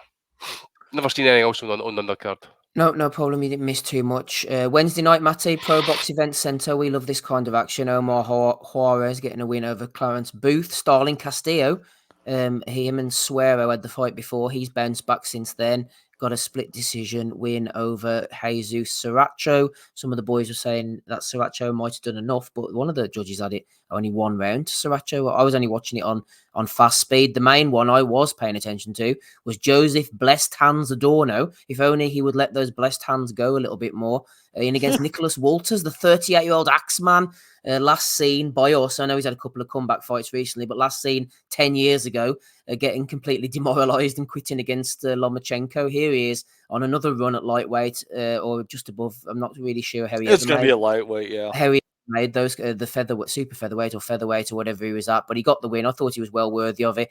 He just had that little extra bit of experience. He used his jab at the right times. And the fact that Adorno, we've seen him in the past, Matty, he's good when he lets the hands go, but he just doesn't let them go often enough. Yeah, it's he's going to regret it, and he's a young man. You can't be getting outworked by these old guys. It's pretty ridiculous. But Walters did what he had to do. He worked behind his jab. When the distance closed, he went to the body and kind of stifled the action, and he got it done. I think maybe he got hurt at one point in time, but it was all in all a really good performance by Walters, who came in as I think like a 3-1, paying 3-1 as an underdog in there. So, but I thought the fight with Omar Juarez and Clarence Booth was really good. Mm-hmm. That was probably the most entertaining fight of the evening, in my opinion. Juarez having some struggles early, and then ultimately, I believe he came back and he stopped Booth, actually, who's a pretty sturdy operator. Maybe he didn't. No, it was on it's a long. Oh, was it? It's a long time ago. I remember him landing some really hard right hands. Maybe he dropped him. You've seen a lot of boxing since then, Matta. It's been intense, Steve. It's been intense, and I do remember though that I thought that Saracho probably did enough to beat Starling Castillo there. I thought he worked far harder. I thought that he kind of was pushing him back more often than not. But it was a very well matched fight. But I will say, as well matched as these fights are, some of the scorecards on Pro Box are getting a little iffy, Steve. Yeah, but we love Pro Box all the same. Let's tidy up anything else from the weekend then before we look ahead. So yeah, there was fights all over the place. Thursday night was Dmitry Salita. Vladimir Shishkin was on that fight. On that show, rather. He's 16-0 super middleweight, got a win over Mike Guy, who's 43. He's even older than all of us lot on the panel. He's still out there punching. There's no excuse for us basement dwellers. Shishkin stopped him in the 7th round, though. Shoajon Ergashev returned from his loss to Matias to lay the hurt on Juan Huertas. First round knockout this was. Ergashev had an excuse for the Matias loss. He's desperate for the rematch, and as excuses go, it's pretty fair, actually. At the beginning of the telecast, they showed that he had been stabbed in the leg multiple times in Moscow 7 months before the Matias fight, and they were showing all these pictures of blood everywhere, and it was a machete attack. Must have been a bit of beef. You don't just get randomly stabbed like that, you wouldn't have thought. And there was all the scar tissue and all the scars and the sewing up and all up his leg, and he said that it just gave way against Matias. So we kind of believe him for that one. He wants the rematch anyway. He might get it. Nobody else wants to fight Matias. Juan Carrillo in the main event looks like an 80-year-old David Morrell, but he can punch and he puts his shots together nicely. He knocked out Quinton Rankin with a lovely little double right uppercut in the 3rd round. And Nadim Saloum was a bit of a favourite against William Townsell, but he lost over 8 rounds. And then the night after, also on DAZN bringing the boxing.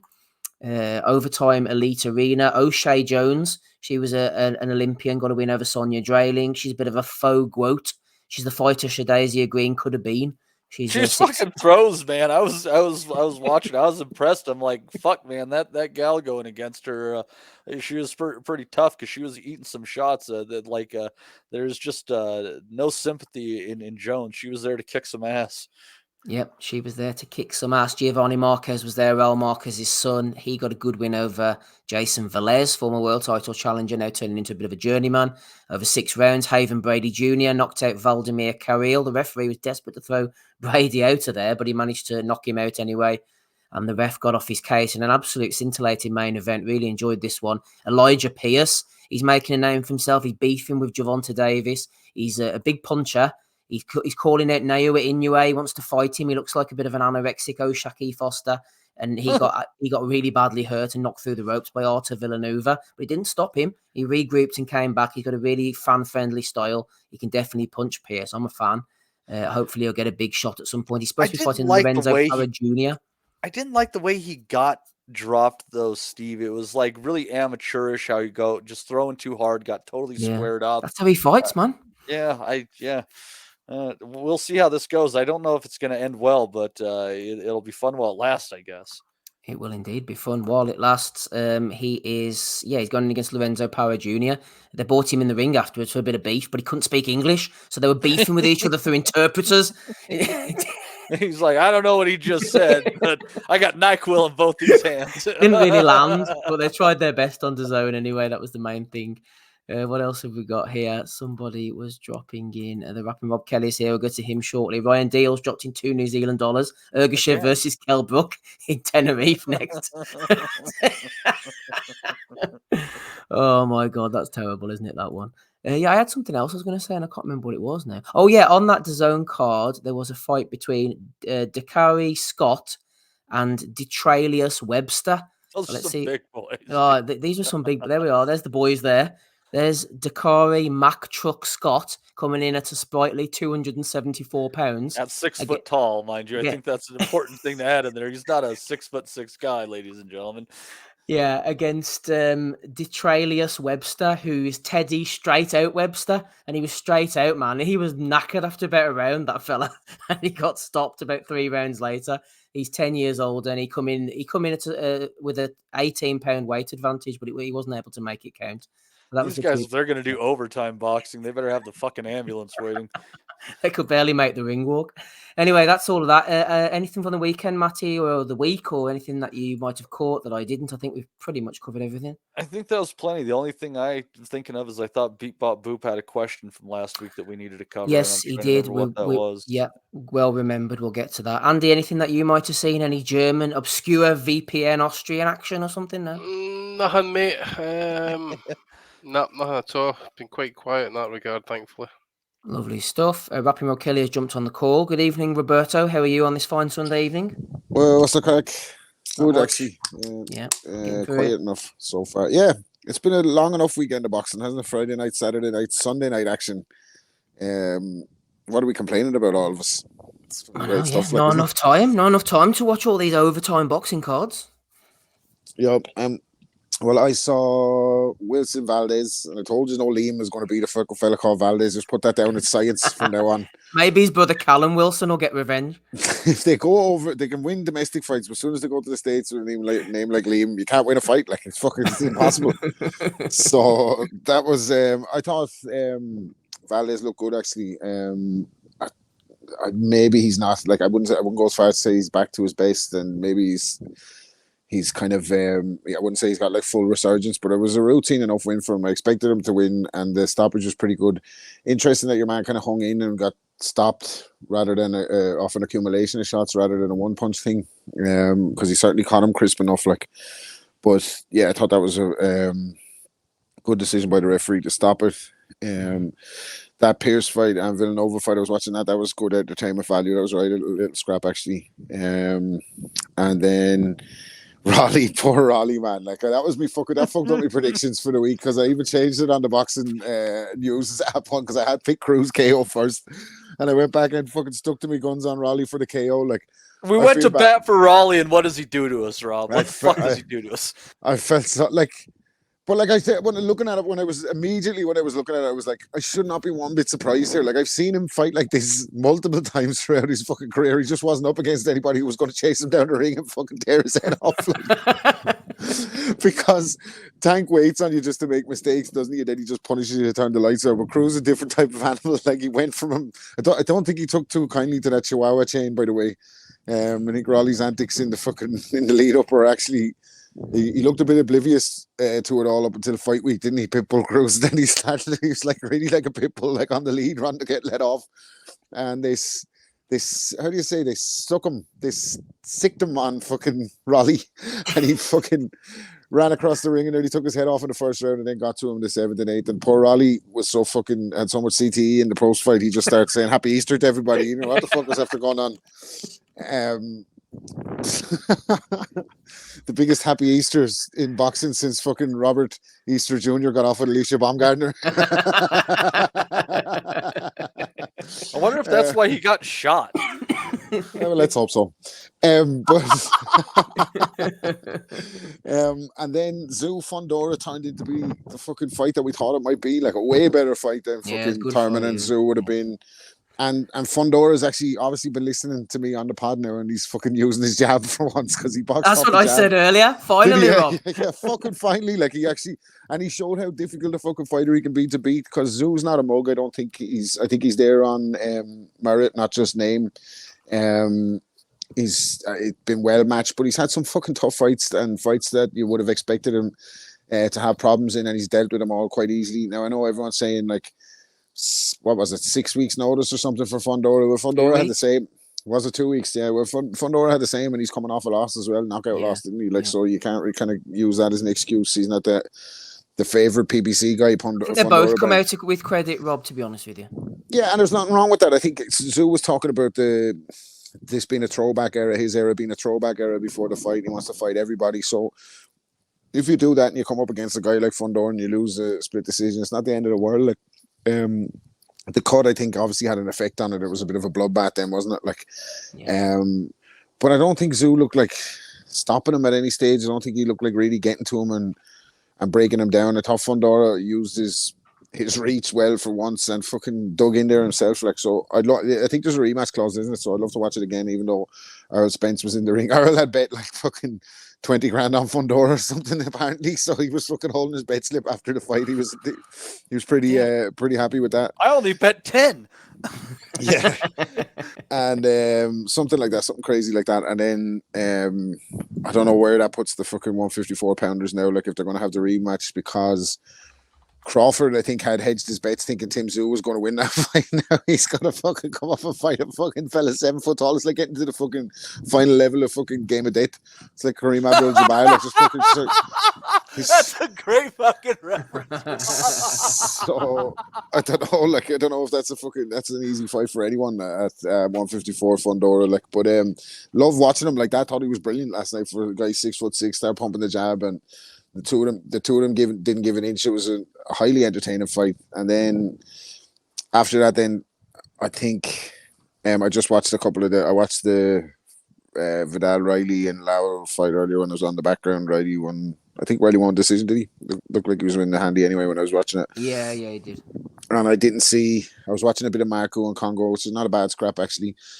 And Ben Whittaker, I'm assuming, won. I just saw his ring walk. I didn't see the. Went the 8 rounds. Did it win the? Did it go the full? Yeah, went the distance. Good stuff. All right, okay. Well, we wish him well. Yeah. Well, they found the ring anyway, apparently. So that was a good start. It is a vital component of any boxing match, so I'm glad they found the ring. Oh, Mike Goodall. I'm sure he wasn't raging about that whatsoever. Dominic has jumped on the call to join us as well. There you go. Just when you thought you were going to get an early night, fellas. What have you got for us, Dominic? Oh, have you covered Mendoza and Bohachuk? We have briefly, but feel free to insert your 2 pence worth. Yeah, I was just interested in the fight. Actually, I was watching it. I wasn't watching it live last night. I was a bit behind, but as I said to you earlier, as the fight wore on, I found it hard viewing just the amount of punishment Mendoza was taking. I thought Bohachuk was decent. Like he was, he looked like a nightmare to fight against. But God, Mendoza, I was just looking at him thinking, this isn't going to end well for him in years to come. You know, like it's just far too tough for his own good. But yeah, I was disappointed for Tim TSZYU. I thought he was really hard done by. Well, not hard done by. Just I thought he deserves a rematch at the very least. And yeah, as Rob said, it's going to be interesting what Crawford does. It's sort of thrown a spanner into the works of it in terms of what we thought we were going to see next. But one thing I'm sure is I don't really want to see Spence involved in anything. I have no desire to see him against any of these guys really. But yeah, it's what did you think of Bohachuk and Mendoza, Steve? Yeah, no, I was the same as you. I thought I watched it after you'd given me your sort of analysis on the WhatsApp and all, but I thought Bohachuk boxed pretty well. He boxed to his strengths really, and Mendoza, yeah, he leaves it late. I think he is quite a limited guy, but he can punch in the right situation. He catches people at the right place at the right time.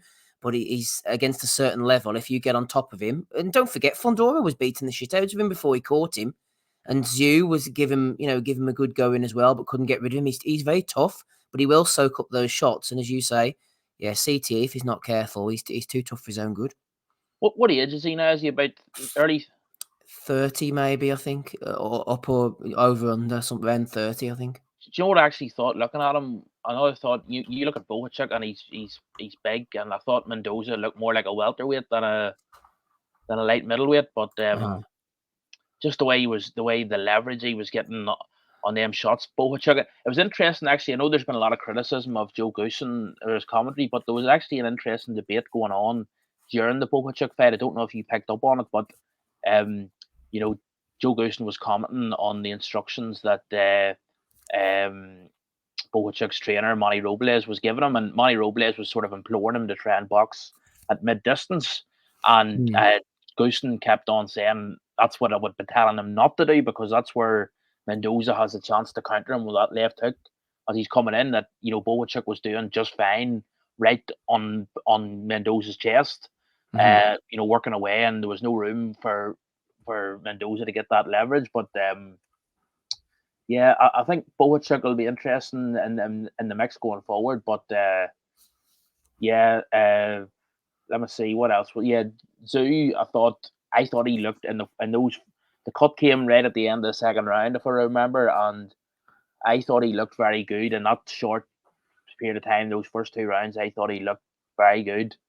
Now it's interesting. I've heard a few. I can't remember who said it earlier. Someone said that they felt after the cut, ZUYU didn't make enough of an effort to really get inside FUNDORA and you know, try and end the fight. But I felt sympathy for him. Like, it was the blood was just pissing right into the eye, and he was just trying to stop it from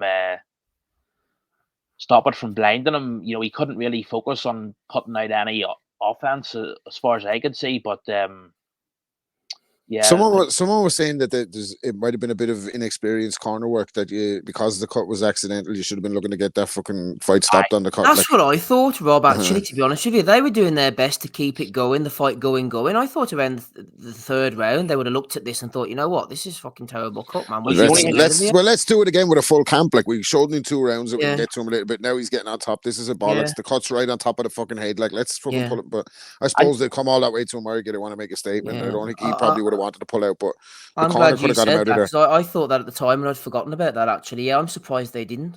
Well, I think it must have been ZUYU's, like, it must have been, he must have wanted to carry on, and the corner it's probably difficult for the corner to suggest it to him when he's coming back to the corner at the end of a round, like at the end of the 3rd round, and say, here, how did they broach it with him? How did they raise the issue? Do you want to like get the ref to stop this fight so we can get it called a no call? He would have just said no, wouldn't he? Because his character is very stubborn, isn't he? I think. Do you remember when Robert Garcia was in the corner for Mikey and he was fighting Salido and he was fucking pinging the head off Salido? He was dropping him all over the place, and then Salido was getting dirty, like, and he dragged the fucking heads together and kind of fucking butted Mikey and broke his nose. Garcia got that fucking fight straight to the scorecards because he wasn't getting Salido any fucking momentum to foul his way back into the fight. He just fucking pulled it straight away. He was like, right, doctor, we got to get a look at this. Nose is broken, and they went straight to the cards. And I just think somebody a bit sharper should have gone to the cards before round 4, and they would have got an ND or whatever and get to go again on a full camp. Like, well, I was thinking the comparison that came to my mind was the last cut I can remember that was in that sort of same severity was the Beterbiev against Marcus Brown. But that was sort of slightly different. That cut was right in the middle of his forehead, and I think it was a very difficult cut to control, but it was just a bit easier to control than what ZUYU had last night. ZUYU's cut seemed to be just at that, where his hair sort of, it was cut very tight, almost shaven, and it just doesn't meld it into his forehead. That's where the cut seemed to be. But did you see the cut afterwards as well, Dominic, when they cleared it up? It was a terrible cut. It wasn't even just a straight cut either. It was like a zigzag kind of shape. It was deep as well, wasn't it? Yeah. It was. I think, some of the guys were saying, like, I'm no expert on like how to deal with cuts, but some of the guys were saying that, it didn't look like they had all the sort of substances that Joe Goosen was talking about, that you apply all these adrenaline things to sort of staunch the flow of the blood. But I just got the sense, looking at that cut, that you could have had the best cut man in the world. It would have been a very tough job to stop that blood pissing into the ZUYU's eyes. So I thought ZUYU did I thought he did well to stay in the fight, really, and to sort of get to the end of the fight. It was just a freak. It's just a freak cut, one of those things. Like, just the way the cut happened, it was, it was the elbow, the bottom of the elbow, and so I hope he gets the rematch. And if he, I think if he wins the rematch, we'll sort of say, well, a defeat, it's not, you forget about it if it's avenged and you move on. And I hope that's what happens. But yeah, it's going to be interesting to see what Crawford does now that the ZUYU fight probably can't happen. It's going to be interesting to see what happens. Yeah. Well, people are saying now that he might be stuck with Boots because Ellerby and them were saying, like, listen, fucking Bud didn't sign a multi-fight deal with PBC. Errol Spence did, and ZUYU's not the PBC.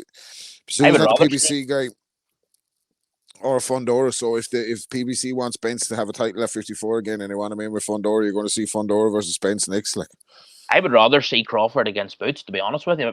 That's just me as a fan. I want to see. It'd be a better fight, yeah. It'd be a better fight. Better fight. And if Crawford, if he could win that, at the moment, you would have to still make him favourite. Although I agree with you, Rob, but I would expect Boots to give him a very good fight. But if Crawford could win that and then tempt either Teo or Haney or both up to 47 for some fights and win those, and I think he should retire after that. But it's hard for Crawford because he's looking for those big fights, maybe even at 54 and 60, and they're just not there. The names and the size of the fight that he's looking for the money, it's just not available at the minute. I don't think he's going to get the Canelo fight. Can't see that happening. I don't think Canelo will want the, he said it before, if he wins, everyone will say, well, you were expected to beat him. So I just can't see Crawford getting that fight that he wants, with Canelo fight. Well, Dominic, regarding Canelo then, if the winner of Beterbiev versus Bivol, say, fights Benavidez next, does this mean Canelo is in danger of like being frozen out almost, or put into a position of irrelevance and left behind? No, I don't think so, because I think Canelo's is I think his mindset has sort of shifted since the Bivol fight. I think he just wants to avoid Play golf. I think if he is going to take a big fight, it'll be his very last fight. And he'd probably have the Berlanga fight could be there. I can't see him fighting someone like David Morrell, put it that way. I can't see him taking a fight like Morrell. I still have a slight hope that he might take the Benavidez fight. I think he might take the Benavidez fight in September. I think he's maybe trying to wait Benavidez out, and make him have to make super middleweight for the rest of this year. As opposed to, if Benavidez fought Canelo in May, it would have been his last fight at 68. I think it's something like that maybe Canelo's thinking about. But from the mood music that's coming out is that Benavidez wasn't, and his team, Samson, Lukovitz, and the rest of them, they weren't trying to drive a hard bargain. They were agreeing to all the terms. Like that seems to be, there doesn't seem to be any suggestion that Benavidez was asking for more than he's worth. So you have to sort of wonder why didn't the fight get made? But I have a slight hope, as I say, that Benavidez and Canelo might happen in September. But yeah, it's only a slight hope. I think out of all the options, yeah, it might well be. And I saw earlier Floyd was saying, "Oh, Canelo has nothing left to prove," and Canelo was kind of reacting to this, saying, "Oh, well, Floyd said I have nothing left to prove." But then Dominic makes all these comments with his own legacy in mind, like he doesn't give a shit about Canelo. I don't want to see Floyd and Ellerby. These guys, they're just parasites. Just don't even want to see them. They're nauseating. I don't know if anybody's seen the Ellerby's interview recently with Fight Hype, and it was about Eddie Hearn. That motherfucker's nostrils flared up bigger than usual by the he was fucking fuming. I think he's had work done to the nose. Is it possible? I think he's had that surgery he's had done. But like Daniela Westbrook.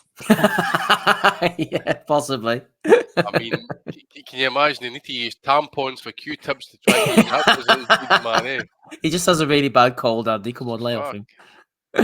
Des says big announcement in the ring. Harlem Eubank. Go on, Dom. No, you go ahead, Safe. No, I was just going to say, Des said big announcement in the ring. Harlem Eubank versus Adam Azim has signed. Those two were facing off. Harlem Eubank was in Belfast last night at the Ulster Hall show, actually. And he's jetted his way back to confront Adam Azim. Also, Sam O'Hara Childs, that's some name. It says, a gesture egg from me, lads. Thanks very much there. £2. Not much of a gesture there, Sam, but... Hey, we appreciate all. It's one of them little eggs. I'm only joking. Thanks very much. Conor Benegg, we're going to fucking pop hearts after that. We appreciate it. Thank you very much, Sam. What else have we got? Oh, I beat Bot Boop. Can't forget about him, Matthew. Let's see what he's saying. We'll go to you, Matty. He says, what's the crack, lads? This was his $4.99 from last week. He says, another what-if question. Joe Lewis versus Jack Johnson. Never mind about them. Never mind about Wardley against Clarke tonight, which is about to go down, Matty. What about Joe Lewis versus Jack Johnson? Who wins if those two were to go at it? That's a really interesting question. Like, and I think it's really interesting because, Joe Lewis, obviously one of the absolute greatest of all time, but Jack Johnson was, kind of the first of the modern boxing style. I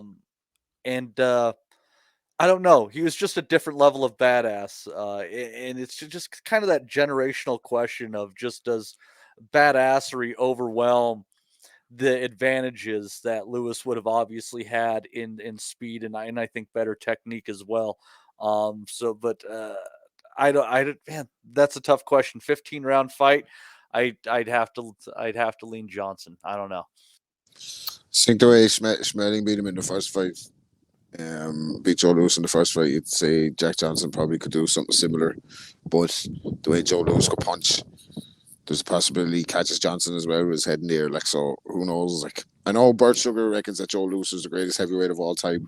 So I'd lean with Bert Sugar on that one. I go Joe Lewis, maybe decision. Interesting, Andy. Yeah, you could imagine Lewis with that ramrod jab, the activity, the better technique. But Johnson, very athletic, very smart, going those 26 rounds against the likes of Willard and all these guys, Jim Jeffries and that. He has the athleticism and the speed. Over 15 rounds would be a hell of a fight.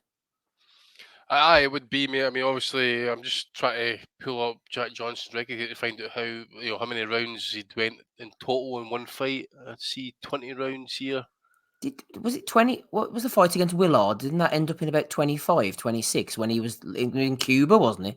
He ended up lying on his back with his arm draped over his... round 26 of 45 rounder. Yeah. Well, the thing is, I suppose it's widely conceived that Johnson was, like, as Matty says, one of the modern heavyweights. It's what we know now.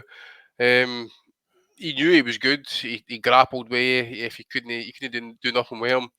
One of the great stories I've always read about him was like when he got done for speeding, and he got fined $50, and they paid the policeman $100, and the copper says, "You've paid me $100. It's only $50." He says, "I'm coming back the same way, mate." So things like that can get rid of people's noses and that. And I suppose a total flip side, Joe Lewis was like given like the commandment, shall we say, don't mix with white women, don't speak down to the white person, all this fucking bollocks. Where Jack Johnson just binned all that shit, and he just done his own thing to the irk of the government. But we're on about the fight itself. I think it's a hard one. I think prime Joe Lewis wins. Jab, right hand, the power as well. I don't think, again, the footage I've got of Jack Johnson is good. I've got quite a few of his fights, but in terms of how he fought as a fighter, and that, I think moving forward, what was it, 20, 30 years, the terms of styles had actually changed exponentially. As you say, or Rob says, Joe Lewis is considered one of the greatest heavyweights of all time. Maybe interchangeable with Ali as top 1 and 2 in history. But I would probably say Jack Johnson, Joe Lewis wins. Don't know how. Probably again in terms of rounds, how many rounds we're going to go here, and Matty was saying 15, and you were right about the styles, Andy. I always take that. That's why I think these are difficult, these kind of questions. Not so much between Lewis and Johnson, but if you go further, say if you were saying, I don't know, Klitschko against Johnson, you're looking at completely different styles. Bob Fitzsimmons versus Roy Jones Jr. Yeah, you know what I mean? Aye. One of them's like pugilist, like bouncing like a kangaroo and all. Well, as Rob's quite rightly mentioned in the past when we discuss fights, especially when this one hasn't got a wide time span, but you do get fights we discuss it's got wide time spans. Rob says, look, you got to give the guy back in the day the benefit of hindsight of having the modern day training techniques, the modern day diets, the modern day medical attention, dietitians and all that type of stuff compared to the modern day fighters and how they would. Because look at Joe Gans back in the 1910s. That guy was fighting with fucking TB, man, fighting Battler Nelson for fucking 45 rounds. It's fucking unheard of. That's why, like in modern terms, I think it's kind of ridiculous to ask like how Rocky Marciano would have done against Tyson Fury or something like that. I think the better question is how Rocky Marciano would have been fighting for a 168 title. Well, yeah, it's matter more like Rocky like how he would have done it cruiserweight, right? Like that. Yeah. I mean, he was weighing in 180, 185 against Arsene Goulamarian, Matty. Aye, Gilberto Ramirez. So again, I think if you factor all that in, I would go with Joe Lewis. I'm going off, like, say, even though Rocky Marciano whooped his ass. He was 147 years of age. Coked up version of fucking Joe Lewis, mate. Yeah. Prime for prime, I'll go Lewis on points. I'll go Lewis on points. But again, I'm just looking at the vitals, and box records and much to take it off here. There's not much in terms of size and reach.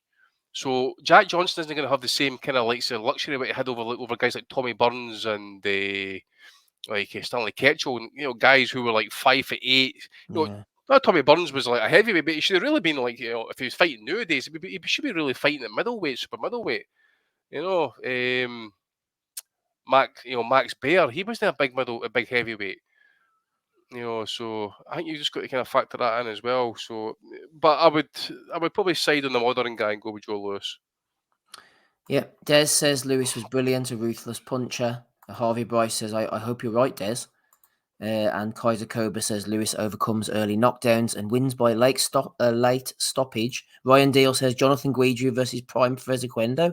That would be a sight to behold if anyone remembers Frez's battles with the likes of Jameel, Big Time McLean, and whoever else he fought. I can't even remember. It was a terrible reign, wasn't it, Frez? Chris Bird, I think he might have fought. Ryan Deal throwing another $5 New Zealand. That's his Christ, Ryan. third contribution. No more lottery? money from you, Ryan. Don't be throwing any more money in. I'm going to refund you. He says, could Beterbiev win a Tour de France in the early 2000s? He wouldn't be able to get his head in the cycling helmet, Ryan. He wouldn't need a helmet. Just I've never thought about it. Has anyone ever explored the technique of just punching your fellow riders in the kidney as you go past? I mean, might have had it for a variety of reasons. Beep Bop Boop's second part of his question was if Conor McGregor gets a boxing fight, who is it? I think he's fighting his demons at the moment, isn't he? Fuck's sake. How's he doing? He's behind on points. I think there's talk of him fighting Manny in Saudi. Gyllenhaal in news, you know. Manny in Saudi is the play apparently if he can't get his, because I don't think the UFC want to touch him for some reason at the moment. And Manny's fighting an exhibition, Rob, apparently on April the 20th against some Thai kickboxer, Buakaw or something. Bolo Young out of kickboxer. That's who he's fighting. Have you been watching fucking old kung fu movies for the last week? Was actually, actually was. Yeah. Fighting Chuck Norris, then Williams. Oh dear me. Yeah, April 20th, same night as story, by the way. Well, I think it's a true story. Allegedly, the day Hitler killed himself was the day Chuck Norris was born, by the way. So he knew it was coming to him. He knew it was coming to him. That's some random trivia for you. There you go. A pub question for you by the end of the night. Hey, by the way, Chuck Norris was born and Hitler killed himself. There is no theory of evolution, just a list of creatures that Chuck Norris is allowed to survive. Look what happened to Bruce Lee, man. Fucking poor cunt. Right, let's catch up before Bay of the Weeks on the final bits and pieces. Next week, Andy, in Germany, Saturday the 6th of April, Bakram Murtazaliev, 21-0, going in for the vacant IBF Super Welterweight title against Jack Kulkai. Kulkai lost to Andre, didn't he? He's since bounced back with a few wins. He beat Abbas Barrow, who again was in Belfast last night as well. Beat him in 2020.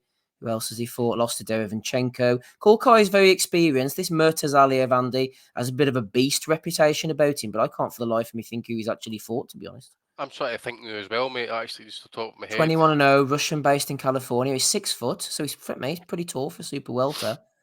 He's beaten pretty much nobody that I can see. Elvin Ayala, but he's flipping agent. No, I don't see many names on his record now. Roberto Gonzalez is a name that kind of rings a bell with me for something.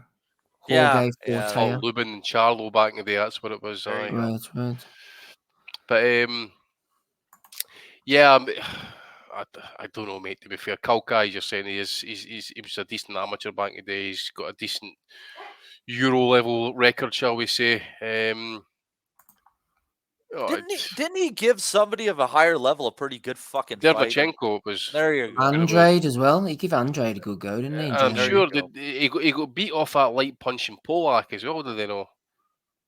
Oh, he's got 4 losses on his record. Sulky, I think his name was. The best thing about the Andrade one was a Bellew of the Week around that time. There was a guy from Rhode Island, a big Andrade fan called Ray Falco, I thought he was. And Dan Raphael had put out that the Kulkai Andrade fight was going to be a particular date in Germany. So Ray had gone along and booked his flights and his hotel accommodation. And then apparently it turned out it was going to be a different date. And Ray was on Twitter absolutely raging.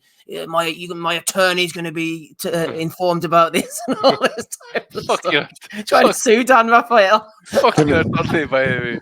Mel B funding the fucking legal case. Good luck with that one, baby. You fucking monk. You kind of like you feel sorry for fight fans in situations like that, but if you're booking a flight to go see Andrade, man, exactly. You know what I mean? You're kind of fucking asking for it, aren't you? Asking for disappointment. I'll go with Kulkai on points, mate.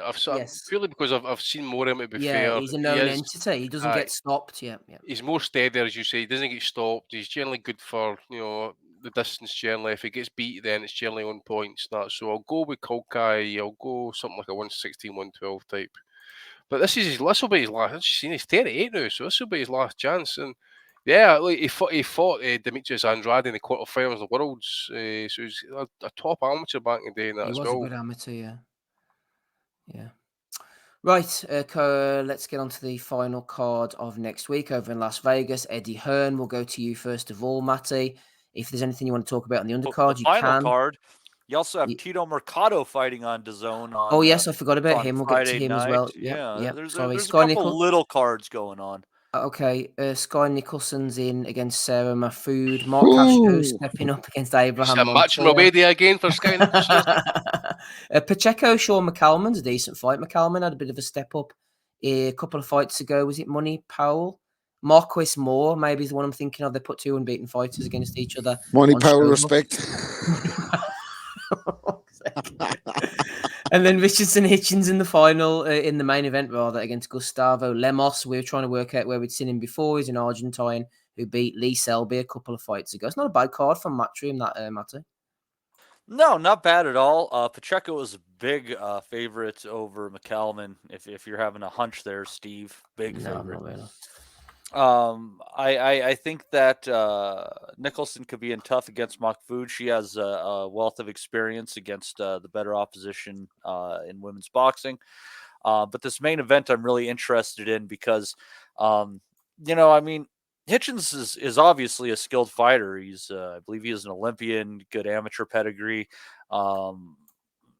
excellent jab, obviously. Has the win over Zepeda recently, but I mean, now we kind of see where Zepeda's at.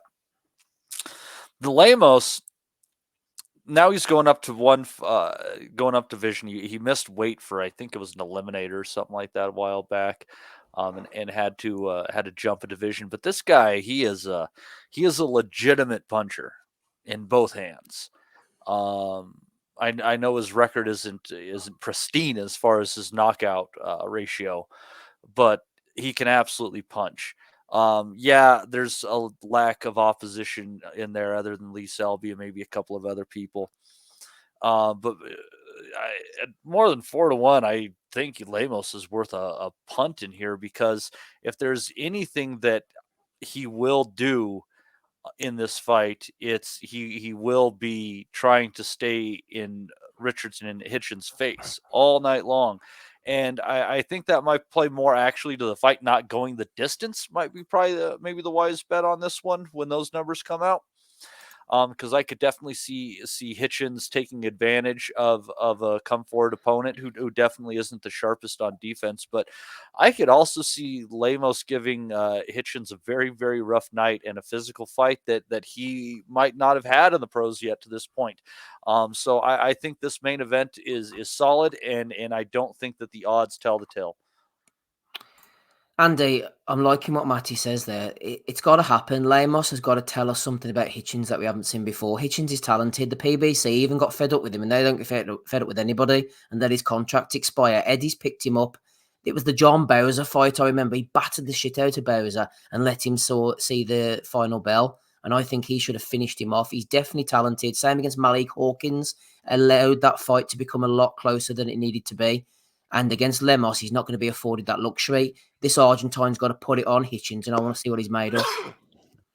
Yeah, I think we're discussing just before the start of the show, actually. I'm trying to remember the Argentine off the top of my head. I think it was you were mentioning the Lee Selby fight, but I don't know how much stock to put into that, because obviously Selby at that point was well washed, and he was like years behind moving up in weight by that point. So other than that, the guy does look like he's a heavy banger, but we just need to wait and see. You're right about Hitchens. Like to see him step it up as well, but 17-0, still it's still kind of like young in terms of likes of what he's been doing in terms of his professional career and that. But then you look at what he's been doing as an amateur. I think you or Matty were mentioning there, has fought some of the best, Pat McCormick and one of the Russell brothers and that as well. I think he fought Virgil Ortiz. So if he steps it up, maybe gets a stoppage, looks good doing it, then it'll stand him in good stead. But I didn't catch a lot of what Matty was saying there about the fight, to be honest with you. So I don't know what his outcome was in that, but I'll probably go basing too much on what I've seen of Lemos. That, to be fair, I'll probably go with Hitchens on points. Yeah, I think so. Rob, Hitchens on points seems like the pick for me. I just, as I said to Andy, I want to see what happens when someone puts it on him, and this Lemos is going to come. And Hitchens, we know he's accurate, we know he's fast. Has he got the power to keep him off him for 12 rounds?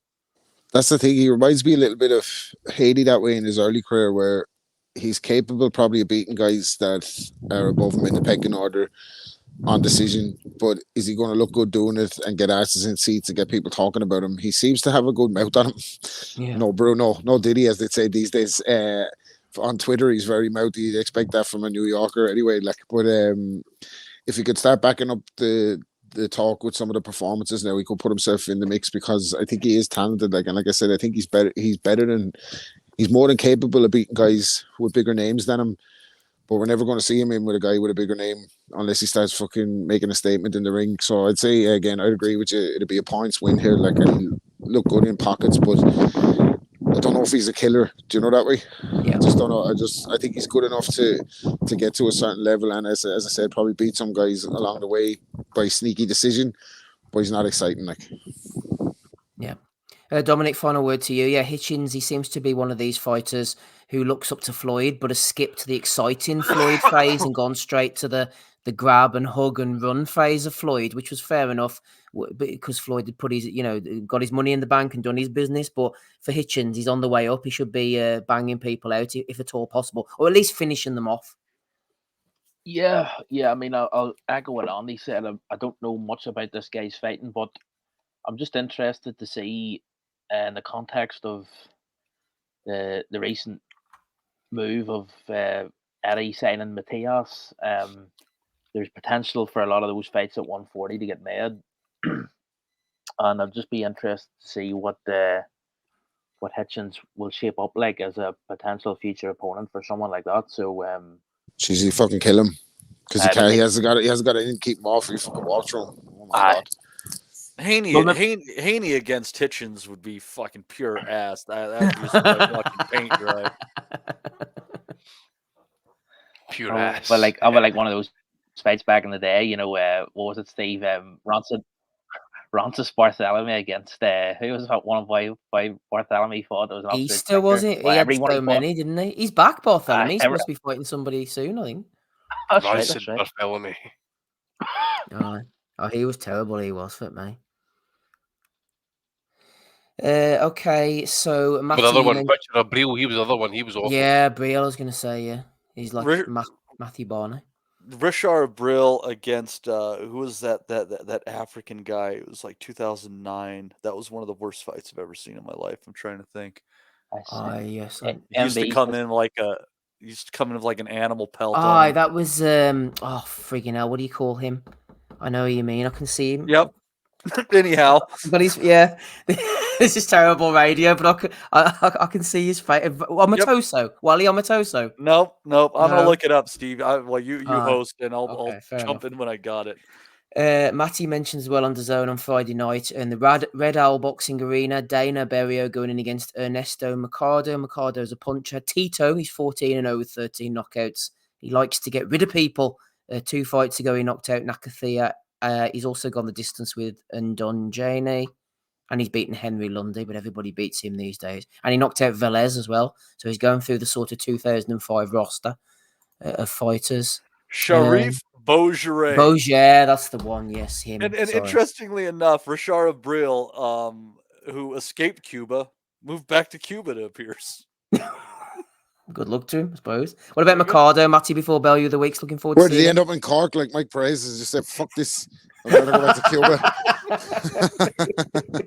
So, I'm trying to remember much about Mercado's opponent. The interesting thing about him is I looked through it, and he's fought, fair enough level of opposition, but he hasn't fought in like 3 years, Steve. Yeah. But what you have to give Mercado is he's kind of running his own show, and he's not working officially with any promoter. He might not be fighting a great fighter, but he's fighting someone 6 weeks after his last fight, which was like 2 months after the fight before that, and he's staying active. So as you know, I know we give people crap for not fighting better opposition.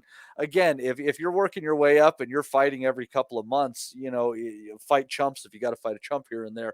He did just have the win over Jeremiah Nakatila in December. I think it was December or November, Steve. So it's not like he's not fighting people with a name, people with a resume. But I do believe that this should be another clean knockout victory for Mercado, who's definitely an interesting player down in the 140-pound division that we've been speaking of. There's a lot of guys who are developing there, a lot of different styles, a lot of great fights to be made. Hopefully this picture starts taking better shape and they get these fights made. Yep, let's hope so. I think that is everything then for the weekend. Who's winning with these two bombs? I was just going to say, there's a fight breaking out there. Wardley looking very raw, getting a bit desperate, but he did catch Clarke with the good right hand. Clarke's jab's working well. Ben Shalom jumped out of his seat. I don't know whether he's getting excited or whether the flying squad coming through the back door. But are you watching it, Rob? Absolutely not. I see Sam Jones, who spent his entire week just about shitting on everything that Boxer do, is back on Twitter. Shitting on everything that Boxer do. Hard not to know, in fairness to Sam. It's tough. Tough at the top, eh? Sharks are fucking swimming about. Eddie's top of the chain there. It's a more seer sniffing. Should we make Hennessy? Should we make Hennessy there jumping out of a seat? Well, maybe make Hennessy there in a seat. Seats, Rob. Poor Mick. Right, I think that's what's a everything quick then. one? I don't know if you covered it already. What do we make about Conor Benn losing his appeal against you, Lovely. in the BBOFC?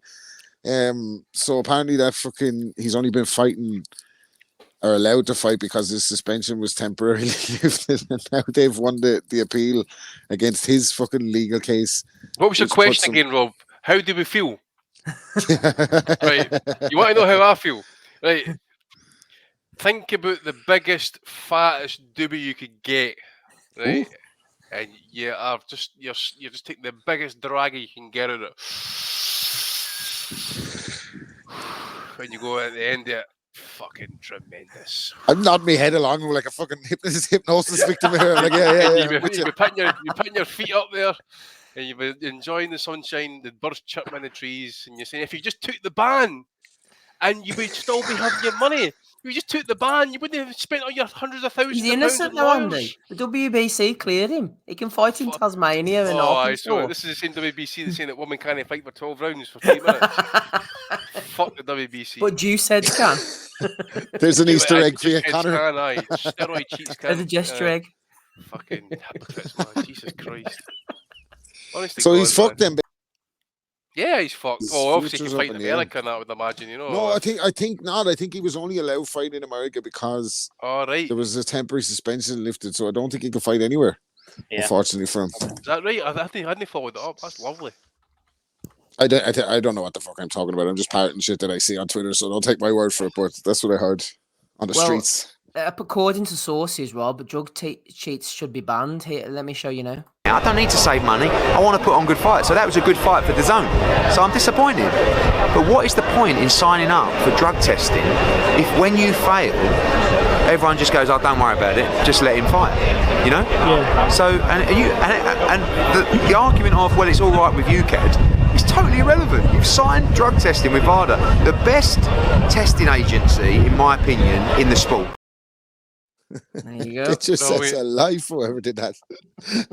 who was it again that actually caught Ben? It was VADA, eh? Yep. Yeah. So they were gold standard in that. See if you go back and actually read these statements. Eddie actually saying that ultimately the test will be tested by a specialist. Eddie, it was tested by a specialist previously. That's why it came back positive the first time, mate. Just to kind of throw that wee nugget in there. But yeah, we agree. We agree with Eddie 100% that VADA is the gold standard of testing. And Conor Benn just fell foul to it. Eddie has spoken. Matty's gone. He's had enough. He's been spending his time in airports. What a weak ass excuse, eh? He spent the last 15 or the last 48 hours in airports and on planes. What a fucking weak ass excuse. I was stuck in the Ulster Hall till 1 o'clock in the morning, Andy, Exactly, and then it mate. become 2 o'clock all of a sudden. Exactly. I've been stuck with the family for 3 days at Easter weekend, man. You ain't got a fucking clue what he's on about, man. Purgatory. Exactly. At least he's been on the go. At least he's been moving about, doing things and stuff, seeing different things. Where's he and that, fucking flying to all the time these days anyway? What's he He loves a flight. He loves a flight catching all now. these. There's a lot of fellas in the public eye catching a lot of flights these days, and they're catching a lot of flack. I hope he's not fucking. He's DG Island. Nefarious. You better watch it, by the way. There's some of the American airlines are showing some dodgy maintenance reports. Look at that one with the fucking door panel. Did you see it? Did you see it? I'm being serious. Did you see the fucking the emergency door? You know, like near the wing, and they turned the fucking door out and put a panel in place. The fucking plane took off. The panel fucking blew out. Seriously. All that dying to Who go was to it? Amanda Serrano. Was it Boeing? I think it was. No, I bet not slander anybody in case we get fucking sued for 10 pence, man. You know? We wish all the airlines well. Aye, but look, and their maintenance records. But we're just comedians, remember, not very good ones. We're not here. Don't listen to anything we say. Right, let's go on to Value of the Week for episode 566. Rob's here, Dominic, Andy, me, and Steve. We played this earlier, but let's play it again. It is Easter after all. Get the jester eggs out. Here is a nice message for you. I want to tell everybody just thank you for coming out, and honestly, happy Easter, everybody. You guys, Jesus was resurrected. I'll be back. It sounds like me after a sixth of vodka, by the way. I tell you what, I sounded like me after Klitschko against Fury. Poor Rolly, man. He's class. Jesus is resurrected. Poor bugger, man. Oh dear, good old Rolly. Every time he gets knocked out, he's having a fucking spiritual experience. He's getting closer to seeing the fucking white light each time. It might be time for Rolly to retire, exactly. man. I thought Gervonta had actually made him see the light, but this one's got to make him see it tenfold now. All the time we thought that fucking Broner was calling him retardo when he was really saying retire, bro. Oh, he's class. John Heaton is our first Value of the Week nominee. He said George Groves being very subtly inebriated on his Boxing Club podcast, the Dalton Smith review one. There you go. Must have been on the old gold label, Andy, before recording the podcast. Never heard the likes of this. That's a good whiskey you picked out there, Stephen. That's really good. No, I tell you what, actually, see since COVID, obviously with kind of working arrangements have all changed. And that I didn't listen to that many podcasts these days. No. So I maybe need to start asking you guys that what ones that I can listen to, because other ones that I did used to are stopped. So. Mm-hmm. Yep. No, I'm the same actually. Whenever the Rona come along, you think you have all this time on your hands, and because you're not going back and forward to work and stuff, I stopped listening to it. I mean, I could easily do about 6 a week, because obviously I was in the offices, I was out doing some stuff, I was doing travelling, 40 minutes here, an hour there, that type of thing, and that you're always getting something filled in at that time, Mm-hmm. Just haven't got that same time anymore, Exactly. I don't think anyone should be drinking on fucking podcasts and talking boxing and being taken seriously anyway. I think that's what I'm all against that. Well said, Rob. Well said. Mike Goodall was tweeting out, identical sprinter to this stolen early hours of the morning from Hotel Car Park, Canning Town area, London. Contains half a boxing ring for Sunday night Sky Boxing Show. Reward or return, please retweet. And Buffer jumped in here, Andy. He says, hopefully this is found soon. So sorry, Mike. And then he went on to say, you're the best in the business, Mike. I hope the rat bastards that nicked the van get caught and receive the max penalty for it. Stay well, and I'll see you soon at ringside, my brother. Max penalty for it. The max penalty, I can tell you right now, is going to be absolutely fucking not even worth the bother getting arrested, man. The worst thing about that is that he actually said it like that. You're the best in the business, Mike. I hope there are rat bastards that got this and get this. They receive the max penalty for it. Seriously, though. Seriously. See Buffer. Sorry to go off the topic here. I will get back to it. Yeah. See Buffer. I actually thought he was done for good, because I hadn't seen him for months. And next minute appears in Saudi, and now he's appeared on Twitter now calling people rat bastards. So he looks a bit like Vince McMahon, doesn't he? Not a good comparison these days. Like, well, I mean, you don't really want him to go down that road, mate. Go back to Mike Goodall. I don't think he controls that account. Is that No, I don't think so. Oh, Vince McMahon. Steve McMahon. Maybe Eddie or maybe the missus or whatever. And that. But Yeah, who was someone it? else is running that. I think Dominic's right. Actually, I can never. I just can't see Buffer even typing the words "rat bastards." I just can't. Just going back to the original tweet though. See, Goodall. See when that hit the WhatsApp airwaves, it was funny because the first thing people mentioned was, "Can you imagine the rage that Mike would be going through at the minute?" and that. And then obviously the stories start piping up about Mike mentioning, like, obviously when the riots kick off at ringside, he's fucking raging. He's got the microphone out. Sit down! You're embarrassing your families. And the national anthems. He hates the national anthem booing, doesn't he? Respect. Nobody's giving a shit. Fucking you've got Big Joe Blogs coked out. He's not fucking 6'5" throwing a fucking banner there. Someone's he'd try to get to someone else. He's not giving a fucking bit of respect for the family code. He's just wanting to get to the poor fucker. Did anyone see the one of the nutters put a wee picture of Spotty Frank Smith on the front seat with his head? I sent it to Rob. Oh, I must have missed that one, Dominic. Is it Rob's? If Rob's listening, I'll send it to Rob. It's just a big picture of Spotty Frank on the front seat, popping his head out the window. I seen it, but like I can't put it on screen by telepathy. But it was that's the same. Yeah, the same as what he said. Wardley dropped Clarke apparently. Oh, Woofed. On behind then, he's got a bloody nose on my version. Why are you turning it around? Yeah. Should go and watch this, maybe. Yeah. Who was favoured for this? When it was no Wardley. Phrase, big phrase. Big phrase, yeah. Yeah, I found phrase was what I can see so far. Clearly not. He hasn't been dropped. He's doing all right. Big knockdown or no? No. Joe Kennedy has nominated O'Hara Davies. Having Bitcoin is better than having property. Yeah, go sleep in your Bitcoin. Ryan is back, offering free boob jobs, Brazilian butt lifts for women. Click to read more. Here we are. He says, no weird stuff. Just out here supporting. No disrespect either. I respect all women. I love and support all women in the world. I'm just getting a lot of requests in my DMs, so I decided to go full support mode. Who with me? Ryan Garcia for president. No. Yes.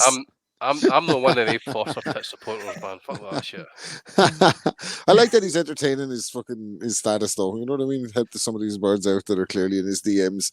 I mean, he's done a podcast with Alex Jones as well, by the way. Brian Garcia. He's done no. fucking yeah. Can you imagine? Can you imagine what he's going to be like if he pulls this off somehow? If he somehow pulls this off, can you imagine what it's going to be like? He will be the biggest thing in the world. He'll be balls out every night, man.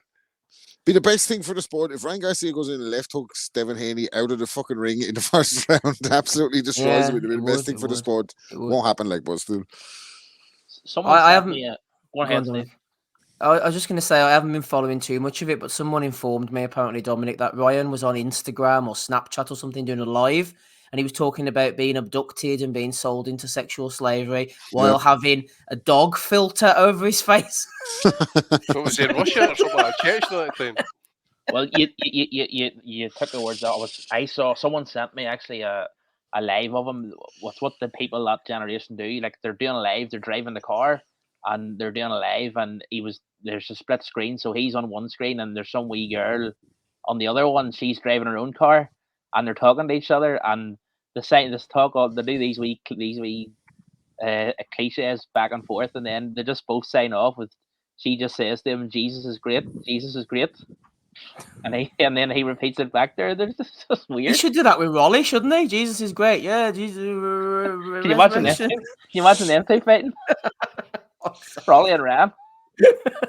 Rolly's going to sound like Terry Norris in about 2 years' time. Oh dear, man. Listen, I don't know if folk are way behind here, but there's people like saying like Wardley's dropped Clarke, so I don't know if like he's dropped him on mine. He caught him in the end of the fifth, and I don't know if this is a second time, but folk must be like way behind on others people in the chat here. Eh? I'm 2 minutes 10 into the sixth, and he has dropped him once at least. His nose is bleeding, Wardley, but he's coming on. Oh, about a 12-rounder, eh? If it's a British title. 12-rounder, yeah, 12-rounder. Here we are. Kate Abdo's boyfriend threatens Jamie Carragher after lack of loyalty joke. Here for that content, like that was awkward as fuck, wasn't it? That was the most awkward shit. He was like, "What's it? That's a Malik, you know?" And everyone was like, "Henri's there looking all shifty in the corner." They've clearly never seen Malik Scott fight. No, they saw his OnlyFans, so they're fucking terrified. If anybody's listening on behalf of Jamie Carragher, just tell him to watch the Wilder fight. And just tap him to the temple, and he'll drop like a sack of shit. It'll be easy, mate. Easy. And plus, I think Carragher trains with the Smith brothers and that, so he's easy work. His box trick is not the best, but his resume is up there. Put it that way. Those Kate Abdos, by the way.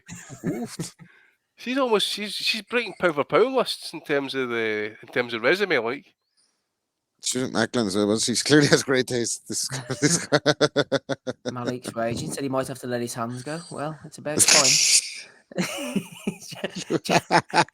A Tocker sent this one in. Jake Amparo, who's challenging for the IBF minimum weight title tomorrow, has a WBO tattoo after winning the WBO Asia Pacific title last year. He got this baby done. It's a nice subtle little number. You'd hardly see it, would you? Who was he fighting? Is that Chinjiro? I'm not sure. It was in Japanese card. That was on the Jerusalem card, was it? Melvin Jerusalem. Yeah, I think he won, but if that's that Jinjiro, I think the Japanese boy won the fight by knockout. He looks like he might have been the favourite there from that square off. He looks like Mini Tyson there, eh? The wee man's gonna have to get the cheese grater out, I think, and get rid of that. I'm gonna fuck you up. Mystery man interrupts Ben Whittaker's press conference to call him out. Did anyone see this? Who's this? Who's the mystery man? Rob Tebbett tweeted out it was some Nigerian cruiserweight based in London. Okay, the guy with the black t-shirt then. Yeah, he was kicking off saying he wanted the fight and all. He looked like a unit. He's 12-0, I think, with 10 knockouts. Can't remember his name. Yeah, we wish him well. He must have just had a bowl of vodka for his lunch and then steamed over there for a. Yeah, exactly. Yeah, there he is. Doctor. He's gone from the okra. Should try and contact that guy again. The okra. I'll have you know. Oh, have you? Is it nice? I can't really remember. It was about 5 years ago. I was living in Dublin at a Nigerian flatmate, and she's one of these born again Pentecostalist Christians, and she used to like speak in tongues. The walls were really thin, so you could sort of hear, belting out these flipping.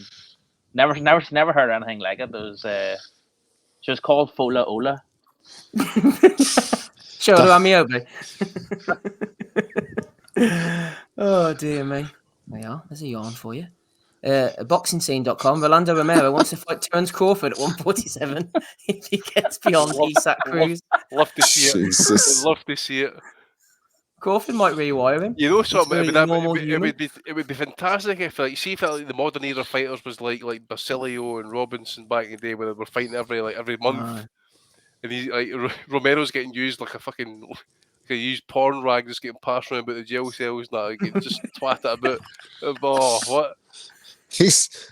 Every time I fall for it, like every time he does a fucking Showtime build up, I think this is Raleigh's time. Here's Raleigh's fucking moment. He's gonna, and then look at him like he's about 4 losses by now. We've been saying for long enough, Louise. For me too, and that's what's wrong with me. I've seen him. I've seen how bad he is. Like, and he talks his way back in. Rob, he's been resurrected. Oh my God! You see him? He looked like in the first round. He looked like he was trying to run out of the ring. By the way, can we just be thankful he never tried to say the Messiah in that state? He looks like one of these fellas that turns up a sparring and doesn't want to get hit in the face. And then when they get hit in the face, they want to look for the ring. We're like, we'll get out of here. Like, I don't know what the fuck is going on. He was, man. He was like Bambi. You hear the wee grunt he lets out just as he's letting the punch go? It's like a wee sort of someone was saying. I'll never forget. It's like a pride Monica Seles. But that when she was stabbed in the shoulder blades. yeah, that's what he looked like after round 8. See, Big Freeze had a point deducted at him. Yeah. Low blow. Fall apart. See, one of the best things in Romero's career that I ever saw was like when he got knocked out off Gervonta Davis. You see when you see it in slow motion when he gets hit with the last shot, I guess a sweeping cross he gets hit with, and you see it in slow motion. It's like his eyes goes away into the arena. He's just literally just like falling into the ropes. Nothing can stop him. Did you see the meme, Andy, of him like leaning through the ropes, and it says when you're trying to get the iPhone charger in behind the headboard.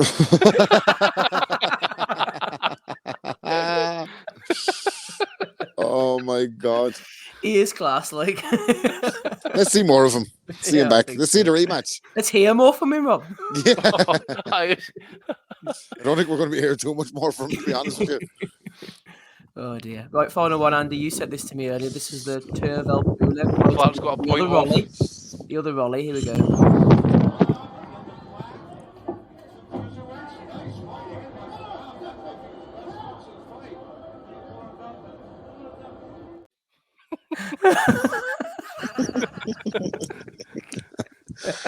I hope he's alright, man, because if they fucking cameras can weigh a fair weight, by the way. Oh, stop, man. Imagine he broke that camera. Go fucking explain that to the boss. Stand on the ring, but man, it wasn't my fault. I've seen at shows before, they have a fella standing behind, don't they? Sort of with the hand on the back and all to stop that from happening. But clearly Bulgaria have different standards. But they've usually got a box here. There's not even like standing beside the ring. They've got a kind of box. And they can actually step back on it. But Yeah, I'm going to have to play that again. Let's play that again.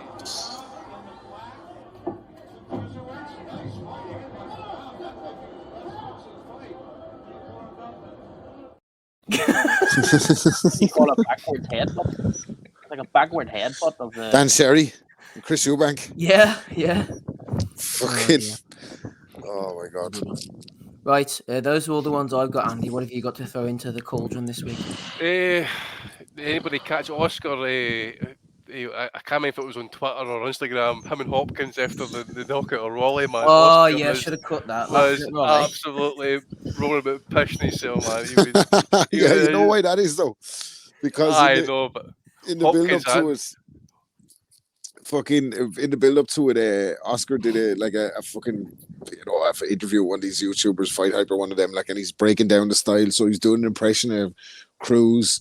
And then he's doing an impression of Rolly style, and he's kind of laughing. He's like, Rolly's got his head up in the air, guys. Like, oh. He's like, fucking.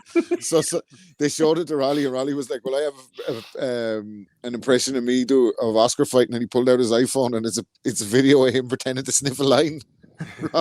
So I say Oscar was fucking putting an extra one down last night in honor of the knockout, like, because he had the last laugh, didn't he? Don't let it throw Errol Spence there because he's like all of a sudden that eye injury is like all of a sudden like mysteriously like healed up. It's a clone, is it the real Errol Spence? But That's what you have to ask yourself. The thing is, right? So we had the eye injury, right? So that postponed the rematch. Crawford still without an opponent, yet he appears last night, and next minute he's challenging Fundora. Crawford's still waiting for an opponent. So I want to throw Spence in there just for that kind of. He's a state, man. Come on, man. You know what I'm saying? This just shows you the state of the game. He gets fucking obliterated in the last fight, right?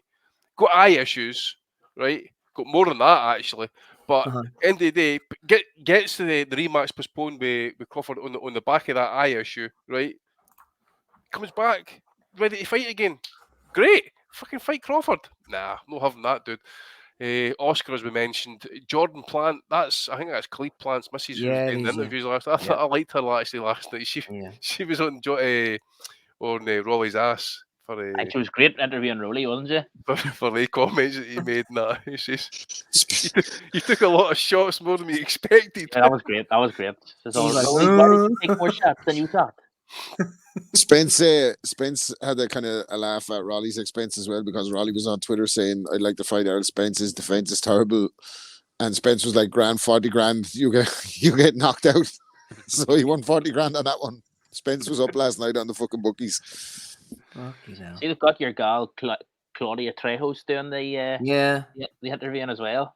She was doing the zone for a while, wasn't she? The Latino cards. That's right. They poached her from the up, but yeah, they've got the two of them doing it. I sort of miss Jim Gray. I think I would prefer to still see Jim Gray doing it, but usually you would get some good lines out of Gray when you're least expecting them. You know, when you're sort of you're just sort of so used to the broadcaster just towing the line. Now and again, Gray would, that fight. There was a fight. I think it was it Elijah Garcia's fight? It was a recent fight that just was a real. No, it was the Valenzuela. Who did Valenzuela in the Valenzuela Colbert fight? The first Colbert, fight. yeah. The first fight, which should have been which wasn't a Colbert, which shouldn't have been a Colbert win. Gray was really honest. Yeah. Interviewing him after that, but I'll miss that sort of stuff. But and looks like Bernstein's gone over to the zone. I know that. Where did they send him out? Was he out in Bulgaria last night? Bernstein, was he? Was you saying that, Andy? Did Bernstein go out to Bulgaria? Did Was that me? Pulev? Someone Aye. said Bernstein went out to Aye. do the Pulev fight. No, aye, but Bernstein tweeted up himself actually saying he was out there ringside doing commentary. I think he said for DAZN. Yeah, DAZN, yeah. But I watched it. Jesus. But I watched it on that, as I said, I watched it on that Bulgarian channel, mate. So I'm basing it off his tweet basically. I didn't even know it was on getting shown on DAZN. Was it DAZN UK or was it? No, it was the international DAZN. Yeah, because Bernstein obviously done. Bernstein used to do the Channel 5 fights. That's right. When Fury was over here, because I remember once that security wouldn't let him ringside. He was trying to take a burger and fries and a big milkshake ringside, and all. And he was going, "I'm the commentator." He's like, "Sorry, no food at ringside, mate." I remember you saying. Actually, I also wouldn't say that to Jimmy McGee. He'd fucking take his packet of hunky dories back. I want to hear you do Jimmy McGee's accent, Rob. You have to work on that for me. I'll have to fucking I don't know. I'll tell you my Jimmy McGee story off air, maybe. R.I.P. Jimmy. We wish him well. You remember actually Bernstein was over, Steve, for the night Frampton fought Chris Avalos. He was doing the commentary for ITV. Yes. And he did, even when he was working with Showtime all those years, I think he must have had some sort of latitude to do freelance stuff in other territories. Well, they all do, because Mauro Ranallo was doing Triller for a while. Sorry to interrupt you. Oh, was he? I didn't know that Ranallo was doing stuff as well. But Bernstein, like he's been on it a long time, I suppose.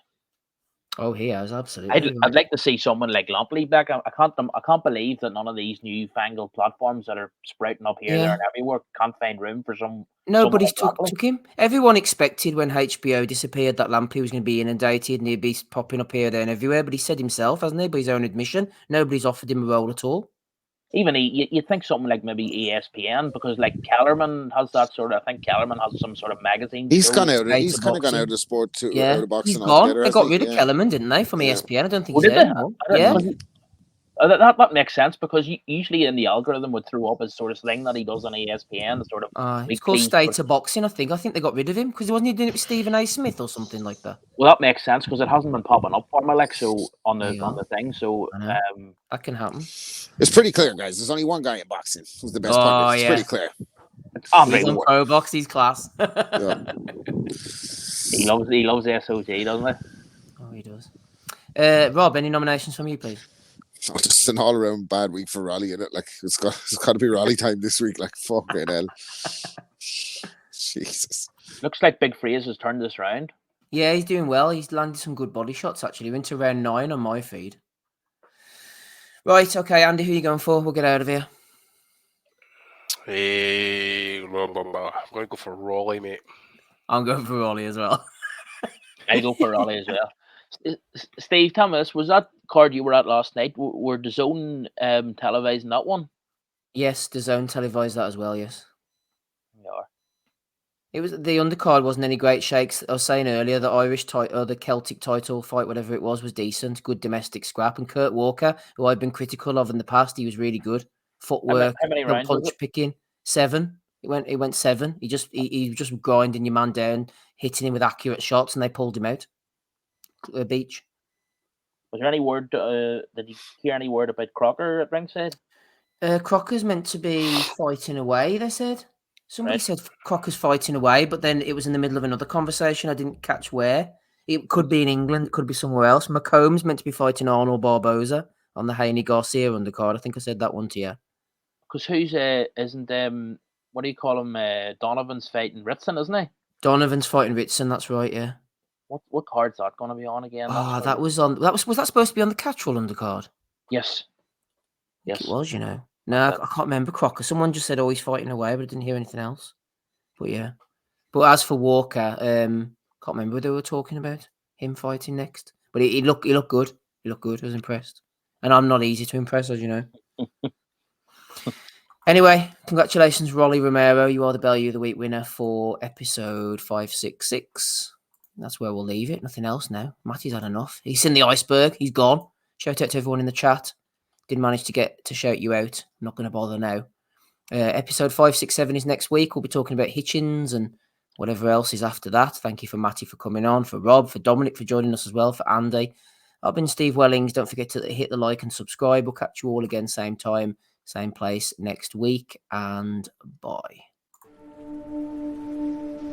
we'll never forget. Ja, dat is gedaan niet. We want to be honest, yeah? Crying like a little bitch. I've never met a fucking song that can fight me. I fell asleep. I fell asleep. You're a fucking bum, you're a fucking asshole. Grumpo fucking Steltskin. But allegedly, Oscar Rivas has failed a test. 7-year aim. 7-year aim. I will fucking smash fucking you. I hope you fucking die. Be safe. I love boxing sounds, as simple as that.